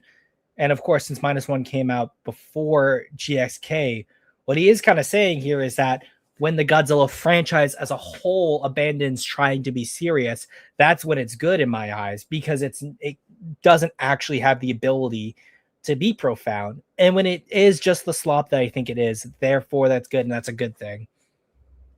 Has discovered its true genre. It's a professional wrestling pay-per-view featuring skyscrapers and ancient gods. The narrative functions as a series of "and then this happens" events, where the only goal is to get us to the next massive brawl. One of the most surprising improvements in this stage of the franchise is the efficiency of the human storylines. The studio finally realized that we aren't here for the humans, so they decided to stop making them a chore to sit through. In the new Empire, the human cast is reduced to just 4 principal members. We have Eileen, Gia, Bernie, and Trapper, the latter being a Titan veterinarian who listens to 70s rock and treats giant apes like their house pets. This quality over quantity approach prevents the humans from dragging the pacing down. They are a small, quirky team of explorers who act as mouthpieces to explain the plot so we can get back to the monsters. They are anchors that allow us to view the carnage without getting in the way of it. A streamlined, efficient way of storytelling that respects the audience's time. The financial success of this pivot is undeniable. After King of the Monsters struggled a bit at the box office, the team-up format of Godzilla vs. Kong proved to be exactly what audiences wanted. It had the prestigious honor of being the film that essentially reopened global cinemas during the pandemic. It showed that in a time of crisis, we don't necessarily want a meditation on guilt. We want to see a giant lizard slap a giant monkey. The new Empire solidified this success, becoming a franchise juggernaut that surpassed the 2014 original to become one of the highest-grossing entries in the entire series. The audience response has been clear. There is a massive appetite for large-scale, colorful escapism. People are voting with their wallets for the monster circus. At its core, the greatest strength of the modern MonsterVerse is its creative honesty. It taps into a sense of childhood wonder where you don't care about plot holes or impossible physics, as long as the spectacle is imaginative and the icons are respected. We've moved from the shadows of San Francisco into a creative playground where Godzilla takes naps in the Roman Colosseum like he's a tired house cat. It's wacky, it's absurd, and it's unashamedly fun. The MonsterVerse has found a path forward that focuses on monster fights over human subplots, and it's a strategy that has turned the franchise into one of the most consistent blockbusters currently available. But the most interesting thing about this whole situation is that we no longer have to choose between the circus and the drama, because while Hollywood was busy perfecting the professional wrestling angle, something was brewing back in Japan. A show was being developed that proved you could actually have the human depth and the monstrous spectacle simultaneously, provided you had the right structure. Now he's saying that this was being developed in Japan. Now, what he's going to say is absolutely insane, but you'll see what happens. Sure. Yes, he literally just said Monarch was being developed in Japan, which implied Toho produced this, which Toho did not produce Monarch. Oh, there it is. Yep. Shut the fuck up. Again, it's the wrong one, but we'll do what we have to. Monarch Legacy of Monsters arrived, and it essentially performed a creative miracle. It managed to take the sprawling, often messy lore of the Monsterverse and consolidate it into a proper functional cinematic universe. If the recent movies are the cinematic equivalent of an all-you-can-eat taco bar, Monarch is the deliberate, slow-cooked meal that reminds you why you loved the ingredients in the first place. Now that we have 2 full seasons in the books, the picture is finally complete. Season 1 was the foundation. It was a world-building exercise that had to convince us that a Godzilla show could actually work without a movie-sized budget every 10 minutes. It took its time, perhaps too much time, to set the board. But Season 2, that's where the show actually found its stride. It listened to the complaints about the slow burn and decided to hit the accelerator, shifting from a pure family mystery to something that feels much more like a high-stakes Monsterverse thriller. Well, because the family mystery just sucked, and almost all of the changes that were done to the world building were bad. The characters are unlikable. The monster designs are very Like, there's so many problems that would be attributed to King of the Monsters that are being glazed over here in Monarch Legacy of Monsters, which is why I think, again, this has nothing to do with actual trying to critique it and everything to do with, oh, well, I like this, so therefore it's good. It's a rare example of a streaming show that actually learns from its own pacing issues, moving away from the soap opera vibes of the first year and leaning closer to the scale of the films while somehow miraculously not losing its soul in the process. The show received some of the... But if this is moving away from GVK and GXK, then isn't it losing the identity of the Monsterverse because the Monsterverse embraced its silliness? It's almost like this is a contradiction. Strongest reviews in the entire franchise, and when you sit down with it, the reason becomes strikingly simple. It accomplishes what none of the films have managed to do consistently since 2014. It gives its human characters room to exist. It fills the historical and logical gaps that the blockbusters were too busy to bother with, specifically focusing on how a world actually adjusts to the No, it doesn't. Spontaneous, terrifying realization that giant monsters are a part of our ecosystem. The backbone of this success is the character of Lee Shaw. The decision to cast Wyatt Russell and Kurt Russell to play the same person across 2 different eras is quite frankly a stroke of genius. You genuinely believe that they are the same man. Wyatt brings this no-nonsense mid-century charisma to the 1950s founding of Monarch, while Kurt enters the present-day scenes and instantly elevates the entire production with his classic rugged charm. As soon as old Lee Shaw is on screen, the stakes feel grounded and personal. He is a fun, classic adventurer type whose presence is more compelling than the monsters themselves. The show utilizes a dual time structure, flipping between the 1950s and the aftermath of the 2014 San Francisco attack. This duality allows the series to explore the repetitive nature of legacy and the weight of the secrets we leave behind. The 1950s plotline in particular is a highlight. It's a compelling narrative of scientific discovery and military tension that probably could have stood as its own series. It treats the Titans as natural disasters, comparable. Yes, the dream sequence that everyone hoped would be a dream sequence because it would break Monarch further, but we're disappointed again because it was a dream sequence that added nothing. To hurricanes or earthquakes, rather than just brawlers. The show excels at portraying the psychological and societal aftermath of G-Day and the ways people attempt to adapt to a world where Titans are real. We get like essentially nothing about why San Francisco was completely abandoned. However, Monarch isn't without its bumps. This is a noticeable engagement and balance between the 2 eras. While the 1950s story is like a tight atmospheric drama, the modern-day plotline involving the Randa siblings can occasionally feel over-dramatized and slow. Kate is a solid anchor, especially given her... No, she's not. A history as a survivor of the San Francisco attack, but some of the younger cast members can come across as a bit whiny compared to the grit of the past. You mean like all of them? Like, I'm sorry. The amount of like brushing over this like show's problems is insane to me. May in particular often feels like a third wheel character whose backstory serves as filler to pad out the runtime. There is also the slow burn problem. I'm a fan of a slow cook story, as I've said, but even I have to admit that the middle of the season feels like it's dragging its feet. Episodes 3 through 8 commit so heavily to character development that they occasionally lose sight of the momentum. It becomes a bit of a soap opera where the interpersonal family drama, the daddy issues, and manufactured conflicts overshadows the fact that a giant radioactive lizard just leveled a city a year ago. This is exactly where season 2 steps in to save the day. The middle of the first season felt like it was stuck in a hollow earth parking lot, but the second season realized that while we love the human trauma, we also want to see things causing the trauma. The pacing issues that plagued those middle episodes have been largely gutted. We're seeing more Titan interaction, more scientific discovery that actually moves the needle, and a much tighter integration between the past and the present. The show effectively transitioned from bioacoustics and isotopes into actual monster-centric drama. It stopped feeling like a placeholder and started feeling like a linchpin for the entire franchise, filling in the historical gaps regarding organizations like Apex Cybernetics and how they managed to turn a natural disaster into a corporate asset. But despite these pacing issues, the emotional payoffs are genuine. The finale delivers a reunion that is truly awards-worthy. Yes, the reunion of the cheater and the other cheater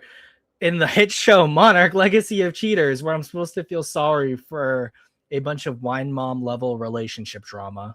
proving that when you take the time to build layers, the audience will actually care about the outcome. Monarch essentially offers a trade-off. You go to the cinema for the spectacle and the kaiju carnage, but you come to the small screen for the world building and the character arcs. This grounded, serious tone creates a fascinating bridge between the monsterverse and the philosophy of Godzilla -1. Both projects realize that the human being has to be at the center of the story for the monsters to matter. Like -1, which uses Godzilla as an allegory for post-war trauma, Monarch focuses on survivors who are trying to rebuild their lives in a world that has been fundamentally broken. It's a return to the idea that titans are a scientific phenomenon to be studied with awe and fear, rather than just professional wrestlers. Across its 2-season run, Monarch has shown that the human element is the feature that determines whether the destruction has any meaning. By establishing that the show was about the people first, it managed to avoid becoming just another pile of CGI noise. The finale of season 2 reinforces this idea with emotional payoff centered around the legacy of the Randa family. And 1, 2, 3 cheaters. Lee Shaw's journey that, at least for me, felt genuinely earned. We are currently living in a bizarre, beautiful timeline for fans of giant monsters. For decades, Godzilla was either a guy in a rubber suit or a digital asset that Hollywood didn't quite know how to handle. But now, as we stare down the barrel of 2026 and 2027, the franchise is splitting into two radically different directions. And honestly, this might be the most healthy the IP has ever been. We are looking at a dual feature where the king of the monsters can be an Oscar-winning drama and a professional wrestler at the same time, without the two versions ever muddying the waters. Let's talk about... Except for the fact that we get videos like this, so maybe the fact that we are seeing these two different takes is muddying the waters of discourse and just perception of Godzilla. The heavy hitter first. Godzilla -0. Takashi Yamazaki is returning to the director's chair for a sequel that aims to be significantly larger in scale while keeping the same psychological weight. We're going back to the trenches of post-war Japan, specifically between 1949 and 1951. The core cast is returning. Ryanosuke Kimiki and Minami Hamabe are back, which means we are finally going to get answers about Noriko's condition and that mysterious black mark on her neck. There is an intense curiosity surrounding her cell connection to Godzilla, a subplot that promises to pull the domestic drama into even darker, more biological territory. Rumors suggest that we are looking at a fully regenerated Godzilla that is larger, more ferocious, and featuring a design that emphasizes his status as a nightmare rather than an anti-hero. Toho is so confident in this project that the North American release is set for November 6th, 2026, just 3 days after its Japanese debut. It is the fastest Japanese to American rollout in the history of the franchise. And then there's the Hollywood side of the family. Godzilla X Kong Supernova is scheduled for March 2027, and it is leaning even harder into the monster circus aesthetic. We have a new director, Grant Spatore, taking over the reins, and if the early reports are anything to go by, the rule of cool is still the primary law of the land. The WGA has already registered Space Godzilla as a licensed character for the film, which tells you everything you need Can we at least get a visual of Space Godzilla, please? to know about the tone. We're looking at a neon-soaked smackdown where the monsters might be fighting in the streets of London, potentially using the shard as a massive energy source. This contrast is What shard?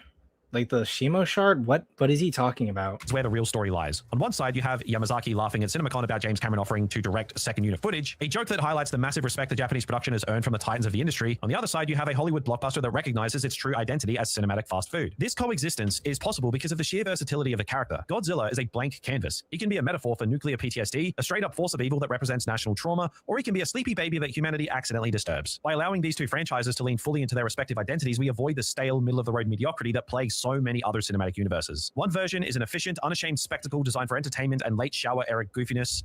Oh, Showa, not Showa. So again, I think that he literally had to look up like errors of Godzilla and saw Showa. Other is a grounded, serious war drama where every visual choice serves a purpose. They aren't competitors, they are two entirely different genres sharing the same name. One side is trying to maintain the prestige and emotional depth that won over the Academy. The other is trying to solidify the MonsterVerse as a commercial juggernaut that respects the audience's appetite for kaiju carnage. It's a fascinating rematch, not just between monsters, but between two ways of making movies. And as we're about to see in our final chapter, the lesson Hollywood needs to learn from this hasn't changed since 2014. It just looks a lot clearer now that the lights are brighter.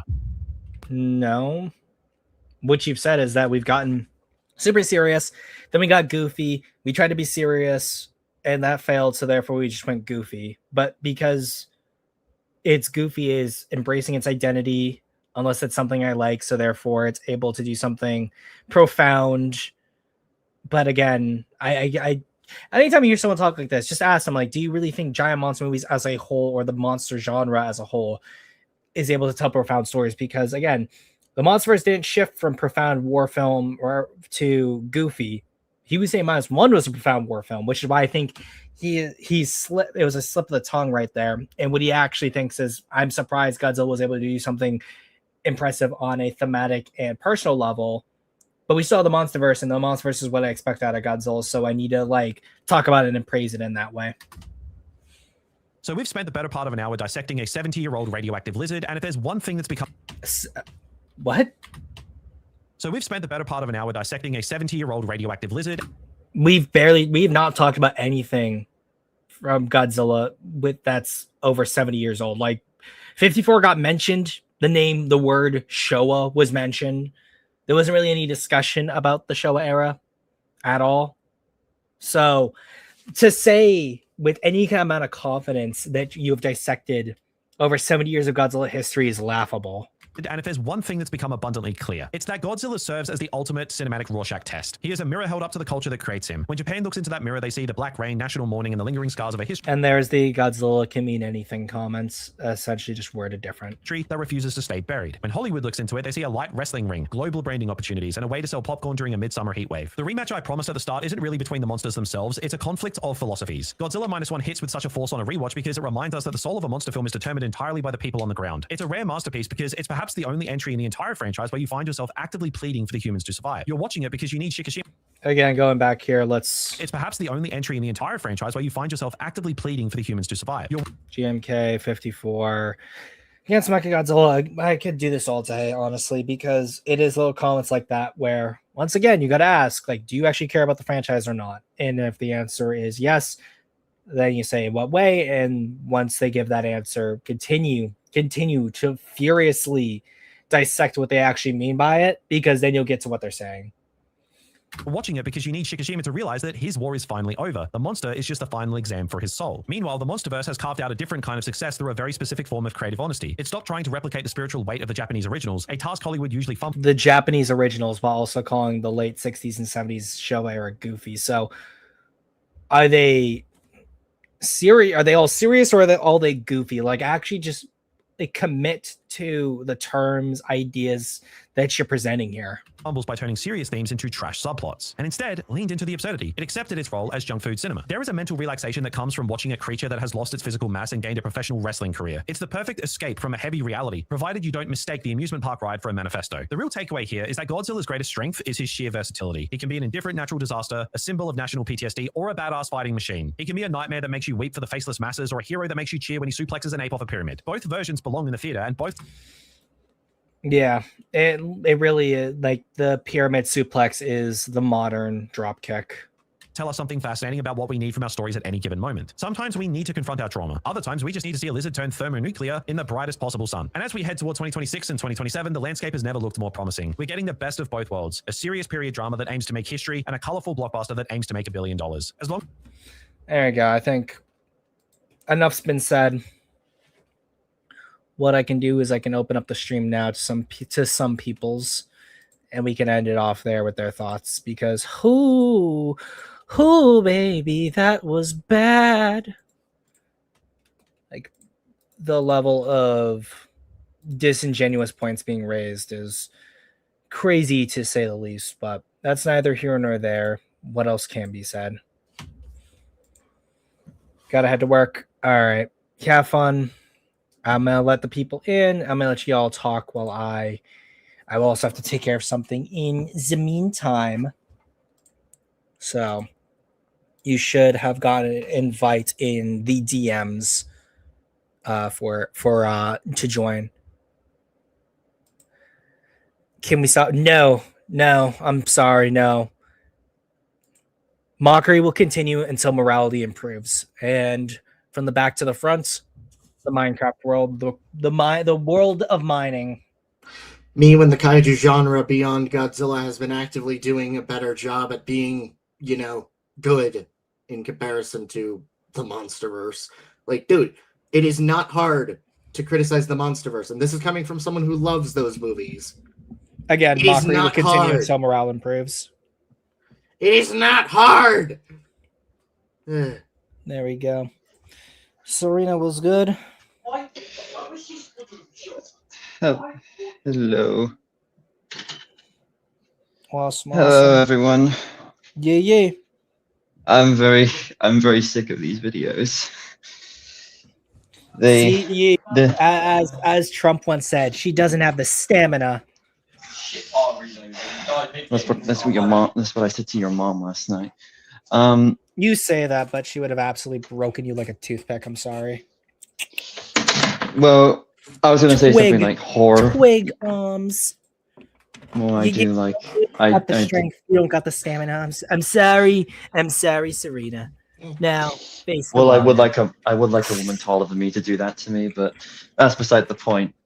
So, I like how in these videos they mention the MonsterVerse, but they're always like, "Oh, the movies are bad. They have bad characters." And there's so much you can say, like with King of the Monsters, you brought up King of the Monsters, and it's like you could bring up how Mark and Emma's arc is built on like a completely broken foundation, because with the context of 2014, it means that Mark and Emma, who are Monarch agents, who most likely knew ahead of anyone that Godzilla and the Mutos were heading to San Francisco, didn't get their kids on the buses to go on the Golden Gate Bridge out of San Francisco. They just kept them in San Francisco, which caused Andrew to die, and then they were shocked about it. One more person up to the front. It is D Vic. I'm gonna let you kids talk while I go do something behind the scenes. So no worries, man.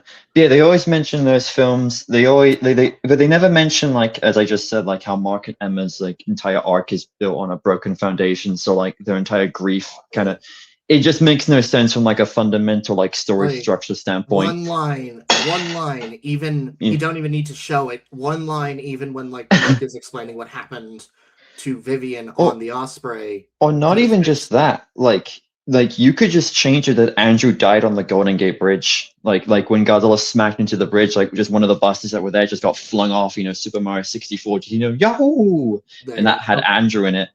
And like there's more like how there's like literally no possible way that Emma shouldn't have done any research on Ghidorah to realize that he was like spaced in Yahoo, and like been like, hey, I don't think releasing Ghidorah is a good idea. But she does, and she's shocked that Ghidorah like is evil. It's a broken film, and there's so much you can criticize, but none of these channels do it, because I generally swear to God, they just put in ChatGPT, make me a Godzilla video, please, and they just tap the screen, and ChatGPT goes, making Godzilla video. It's also like, it's okay, so yeah, vapid. ignoring the dissuasion of the Toho movies, with the occasional mention of Shin Godzilla here and there, they also just Godzilla. They also just overlooked 2014. Well, yeah, it's because like, oh, sorry, Minecraft.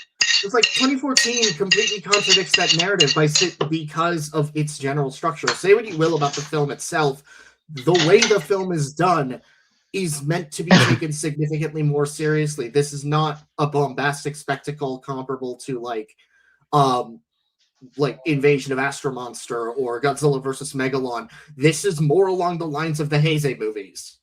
But even then, with 2014, the thing is, the reason they don't bring it, they usually, whenever they talk about the MonsterVerse films, they also mention how Godzilla feels weightless, and they always mention like the VFX Oscar, because like they have to, mention their little tidbit of trivia knowledge they got off like WikiHow. They always mention like how good -1's VFX are. They never talk about like the actual like technical aspects of the visual effects and like how like the animation, the compositing. Wait, hold on, wait. Oh, I'm still in the Discord. Still on Discord, yeah. Oh shit. Man. Minecraft. Yeah. What is up? Hi.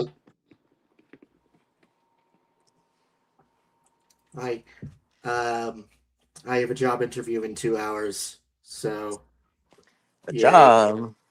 Yeah. You're a working man. Yeah, and then I'm gonna be watching Brand New Day later tonight with the family. First watch, or have you first watched watch? It already? First watch. I have heard mixed to negative things about it. I am curious to see how it goes. I know. I know. I'm back. Sorry. Yeah, I know a lot of people are saying like visually Brand New Day looks good, which I don't know how Brayden feels about that, but I think he thinks the visuals. I would have to ask him properly, but he did say like the suit, like it looks great on screen. Like the bright candy red, it just looks fantastic. No, like this. I'm with him when I say this is the best suit that MCU Spider-Man has had. I think I still prefer. If we're talking like overall adaptations, I prefer Spectacular's suit. If we're just sticking to like the live action films, Chasm has the best one. Chasm, I think since we're talking about Spider-Man, I assume that pretty much we've all said our piece when it comes to. No, I just accidentally left. So no, it's just Vic. Vic was asking me how I was doing. I have a job interview in an hour, and then I'm gonna watch Brand New Day tonight with the family. But yeah, I was just saying how like when it comes to like -1 and like they never mention G14, they always talk about like how like the VFX Oscar for -1 and how Godzilla feels so heavy and real in -1, and They never mention like any technical aspects of visual effects, like the modeling, the compositing, the VFX work.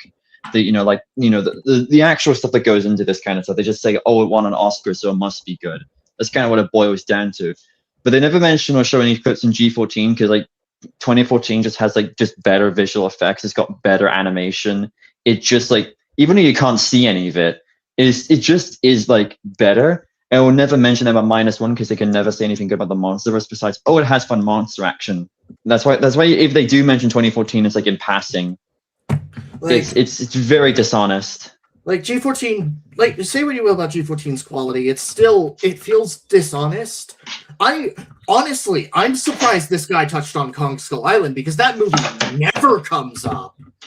Well, yes, because it's a King Kong film, and King Kong generally, like when it comes to like the pop, like these kinds of people, King Kong generally has like the better reputation because of things like the Peter Jackson film. Mm-hmm. Yeah, which like I know Zim is probably gonna rip my head off for mentioning that film, no, but like it's also closer. It's also closer to like the narrative they're trying to put. Despite the fact that Kong Skull Island, I would argue, does a lot of similar narrative things to -1.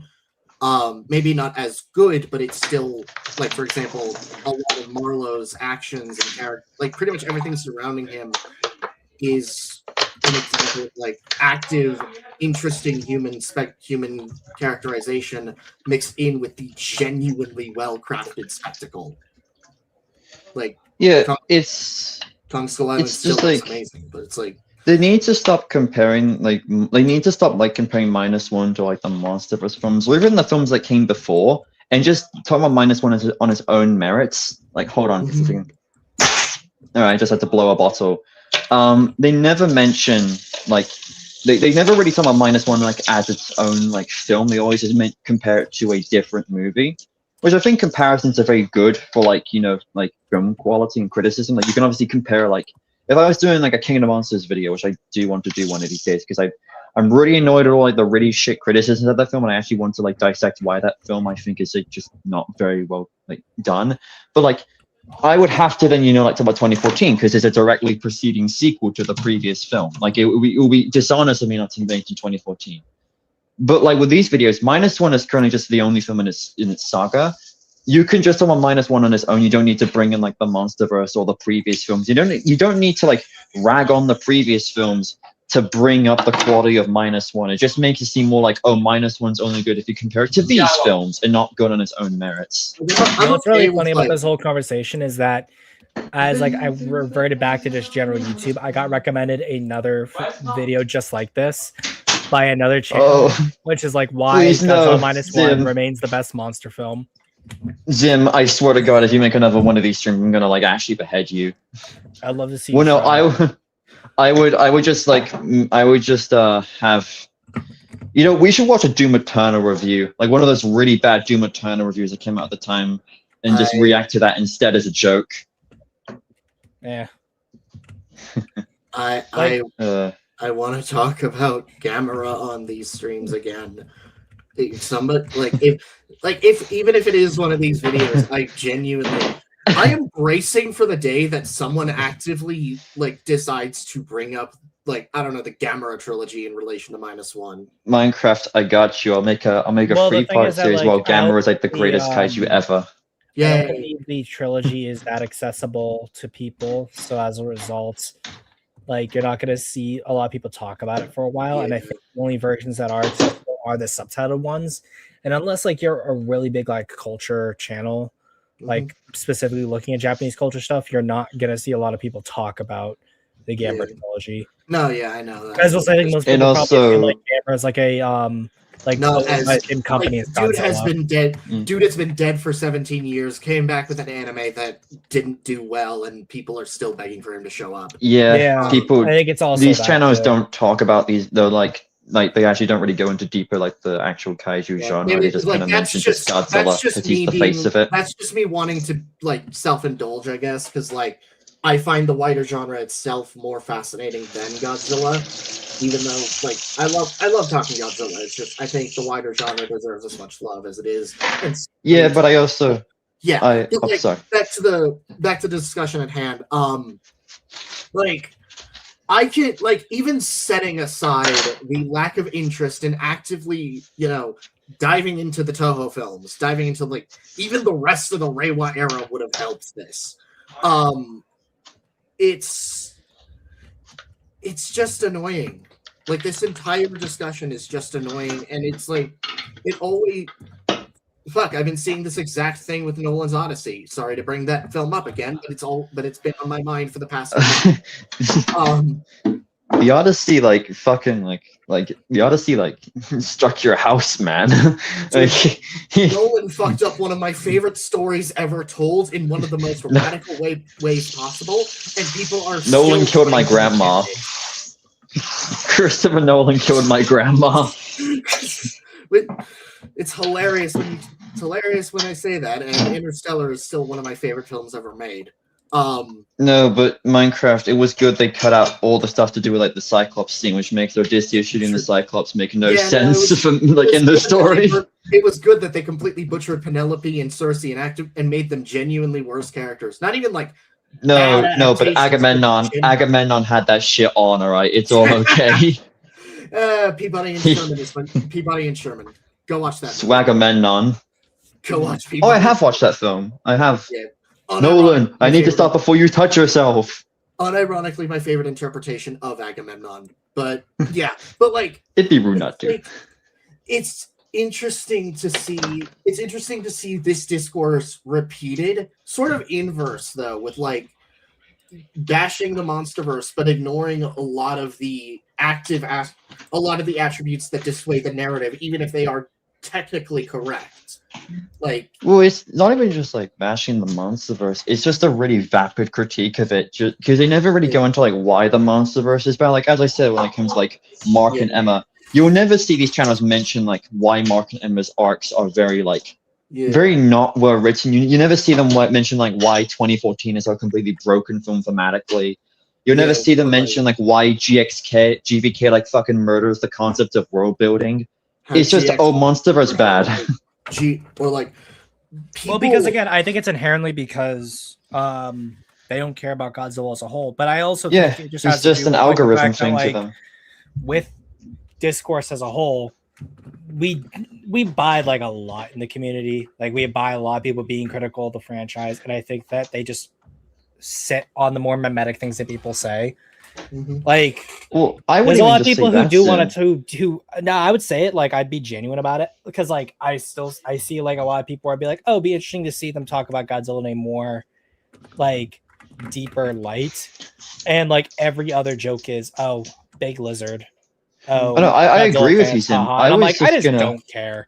At a certain point, it's even the more critical side sort of is part of the issue as well, I think. Mm-hmm. I would also say it's because a lot of big film criticism channels, they don't actually understand how to critique film.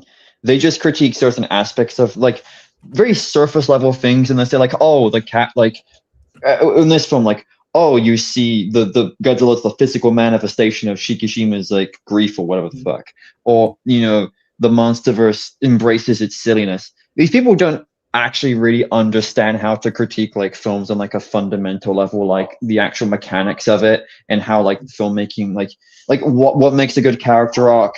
How do these arcs work? Why does Godzilla coming on shore and Shin Godzilla make no sense in terms of his character, because he doesn't really have one?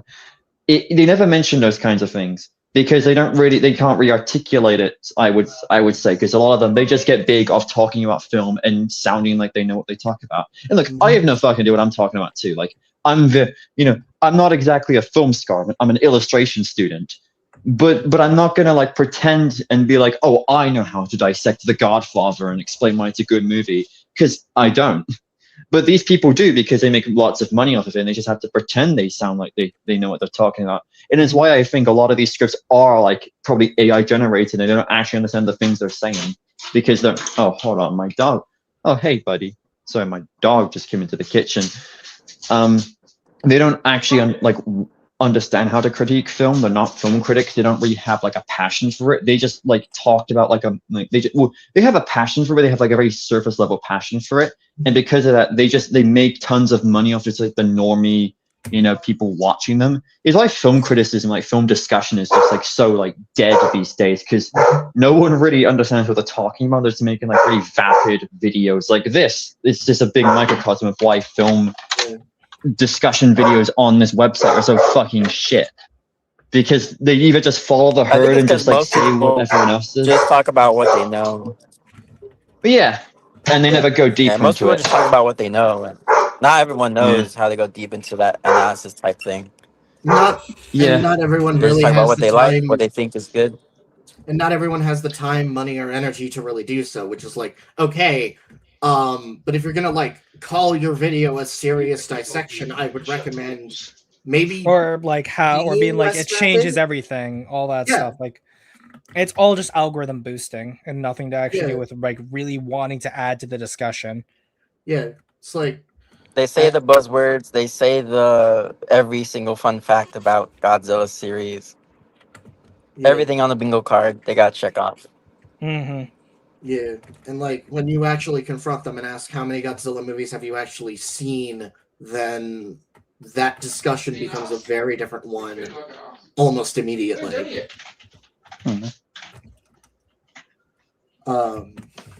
It's I guess to me it's a little bit disheartening.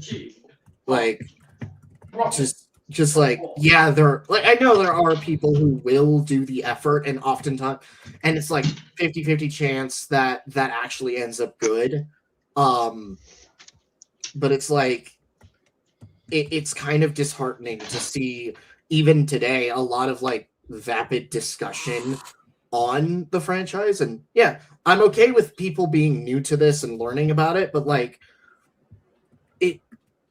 I said with, I believe it was the April Fool's prank one, if I talked about, I don't know, like the MCU when it was in its, or like something actually beloved in a manner similar to this, like a deep dissection of just spitballing here, James Bond. It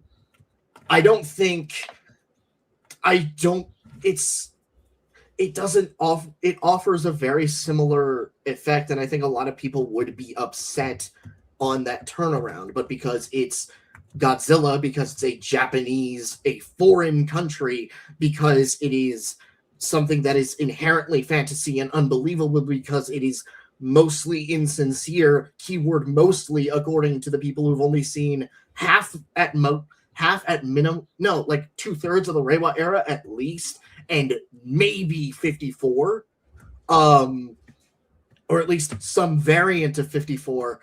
It's like, it's disheartening. It's really, really, really disheartening. Yeah, I mean, it's disheartening to see any franchise you like get criticized poorly, because then it's just like, it's just very like sad, because it's just quite sad. And like this whole like discussion is gonna get like 10 times more when Supernova and Minus Zero come out, because it's just be the same thing again, and it's gonna be even more frustrating, because the meme where it's like when you have to defend the thing you dislike because people criticizing it wrong. That's how I feel when I see people criticize like these like video essays criticizing the monster. It's like, I also think this needs work, this needs improvement, because it's not well crafted, but you're doing it wrong. You're making me defend Ghidorah on the mountain, the deep symbolism. Yeah. But I think if anyone else has anything else to say, we can wrap it up here and then go to some shillings. Vic, you have anything to add? No, just more of what you guys are saying. I think I had watched the video beforehand, but I missed some of what Zim was covering. But no, I totally agree with like how discussions have like downgraded in recent times, just because of everyone trying to hop on. Like, I think it's hopping on a bandwagon of, Godzilla's popular, so let's talk about this. But they do minimum research. They don't do the criticism correctly, like Serena's saying. And I think people are missing a lot of like good points and valid points, either criticizing or praising certain aspects. Just more of that. Oh, Hoshi asks if he can join. No, I'm gonna be wrapping up here, so. Sorry, man, if you're still here. Also, I just wanted to quickly say something. Wait. No, never mind. No, it's just about like King of the Monsters. But yeah, no, it's just sad. Honestly, in these videos, this is gonna get worse when like the next two films come out, especially if like it. My God, if Supernova is somehow good, this is gonna make it would be actually quite interesting to see what people say. We might start seeing like thumbnails of Monster vs. Godzilla being like the Monsterverse finally understands Godzilla or something like that, but it's probably not what's going to happen, which sounds very cynical to say, but it's kind of the truth at this point. The video essays in these kinds of formats are just very shallow. It's very sad. Yeah. I'm expecting -0 to be good. I'm bracing for Supernova because, like, if the leaks are true, then it really comes down to how it's done. But if the leaks aren't true, then I'm open to see what happens. But let's just like, I'm probably gonna watch pray by the end of the week. I'm gonna pray like outside the theater for -0 to be good. Like that. I am pretty confident. Like, yeah. Again, maybe it's just because I had my predictions about -1. Those turned out to be right. I've watched more of Yamazaki stuff. It's pretty good. So yeah, I mean, I would be very surprised if -1 turns out to be bad. But like honestly, I expect to like 1v everyone when it comes to points, both praising and hating on -0. I will literally bring everyone on as like a debate. It's just like the fucking forest battle scene, like I'll take you all. No, well, no, actually, it'd be like Brayden Optimus Prime taking on the Decepticons, the Predacons, the Autobots, and every other minor faction in the Transformers universe in a 1v all fight. Yay, the Technobots. So it's the touch sequence in. Wait, no, Minecraft. It's the scene where the Seekers surround Optimus and they all charge at him in the Bumblebee movie. even though that scene is stupid because they all have guns in their hands and none of them use them, and Shockwave just kind of like stands there and doesn't even use like his giant little pressure washer. I hate that scene. You know why? Because they understood they wanted to engage in glorious melee combat. Vic's gonna hop off. I swear to God, This is gonna hop off early. I'll let Vic do his shilling first, and then we'll end it off here. Come on, do something. Vic, you okay? Vic, you're the one who wanted to leave. Vic, oh no, he's dead. We killed Zim. Vic. Got him. Yeah, I finally decided that I had enough of my pet 98 fan, so I killed him. This is what's gonna happen when -0 comes out. We think it's bad. We're just gonna start getting picked off like one by one. I take them out one by one. Yeah, we'll let Minecraft go first then. All right. You can find me here on YouTube at Minecraft World 1954. That's my @ or just Minecraft World. I recently did a stream yesterday discussing Godzilla Final Wars, and I have an upcoming stream that's going to be a retrospective on the Odyssey, from its adaptations, its history, its legacy, its translations, all of that. So I have a lot of research to go into that one, and I'm probably going to be doing another like chill stream in between, just to like give myself a rest break from the important ones. I'm also on Instagram, Kara, and Blue Sky. Not as active on those last two, but I am on Instagram very actively. I have been working on some drawings, specifically like trying to improve my art style with Serena and Lau's help. So, yeah. And as for recommendations, go read Project Nemesis. I've been thinking about that book recently, and there is a new hardcover rendition of it on that's releasing, I think, in October for like Barnes and Noble sales. Zim, I think you can verify that. I think so, yeah. And then go watch Kaiju Girl Caramelize. It's really good. Episode 7 is going to be dropping on Thursday, and I'm looking forward to seeing how that goes. And yeah. Also, go read The Odyssey. Don't watch Nolan's film. I think there are better adaptations out there. So, yeah. Bye. I also know, because Vic left, he actually wanted me to do the showing. So like you can find him on his Kaiju Nut channel, which is what he was on here. He's also got his Pocho figure out on Etsy, so be sure to check that out. I'll remind him to go and post that in the comments once the video is uploaded. So, next person. Oh, it's me. So my main thing that you can go interact with is my Etsy shop. Hold on, let me just get the name up again on my computer. It's my Etsy shop is called Creation Cosmic Art. It's a very bad title. I know I'm going to change it, but I sell small dinosaur models that are all handcrafted and hand painted by me very lovingly. I try to keep the prices as low as I can. I've just launched a bunch of them, so we've got like Paras, Protoceratops, Trike, Brachiosaurs, Gigas, Gorgosaurs, T-Rex and Spinosaurus. Obviously, we've got Concavenator. We've got lots of dinosaurs that I think you'll like. As for like social media, the main one you can find me at is Serena Barina XXX with 3 X's. I mainly post my redesigns of my MonsterVerse kaijus as I slowly try to kind of do my own take on the MonsterVerse, and you can also see just like my general other redesigns too. Like I'm working on a -1 redesign at the moment that Zim showed up at the beginning of the stream, and the ever-growing horror of my Queen Ghidorah model I'm locked in a bet with Kuru right now. Join the server to put in your nickels for how much money you think who will win. That model hopefully will be like done by the end of August or like the middle of August. I've been working really hard on it. It's looking really good so far, so I'm really excited for it to get done. But yeah, when it comes to recommendations, play the Doom games. They're all on sale right now. Get the classic ones, 2016 Eternal and Dark Ages. They're like the best ones, and you're set. For movies, I guess we'll go watch Arcane Season 1. There is no Season 2. Watch Pacific Rim. Watch November, actually. It's an Estonian film. It's actually pretty good. And watch Project Hail Mary. And Alien and Aliens. Yeah. Go watch those.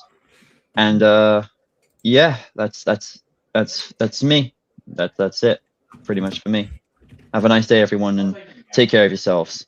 Mike, I have one more showing to do. Yeah, recently I was extended an olive branch and given the chance to be an ambassador for the Kaiju Hug Box.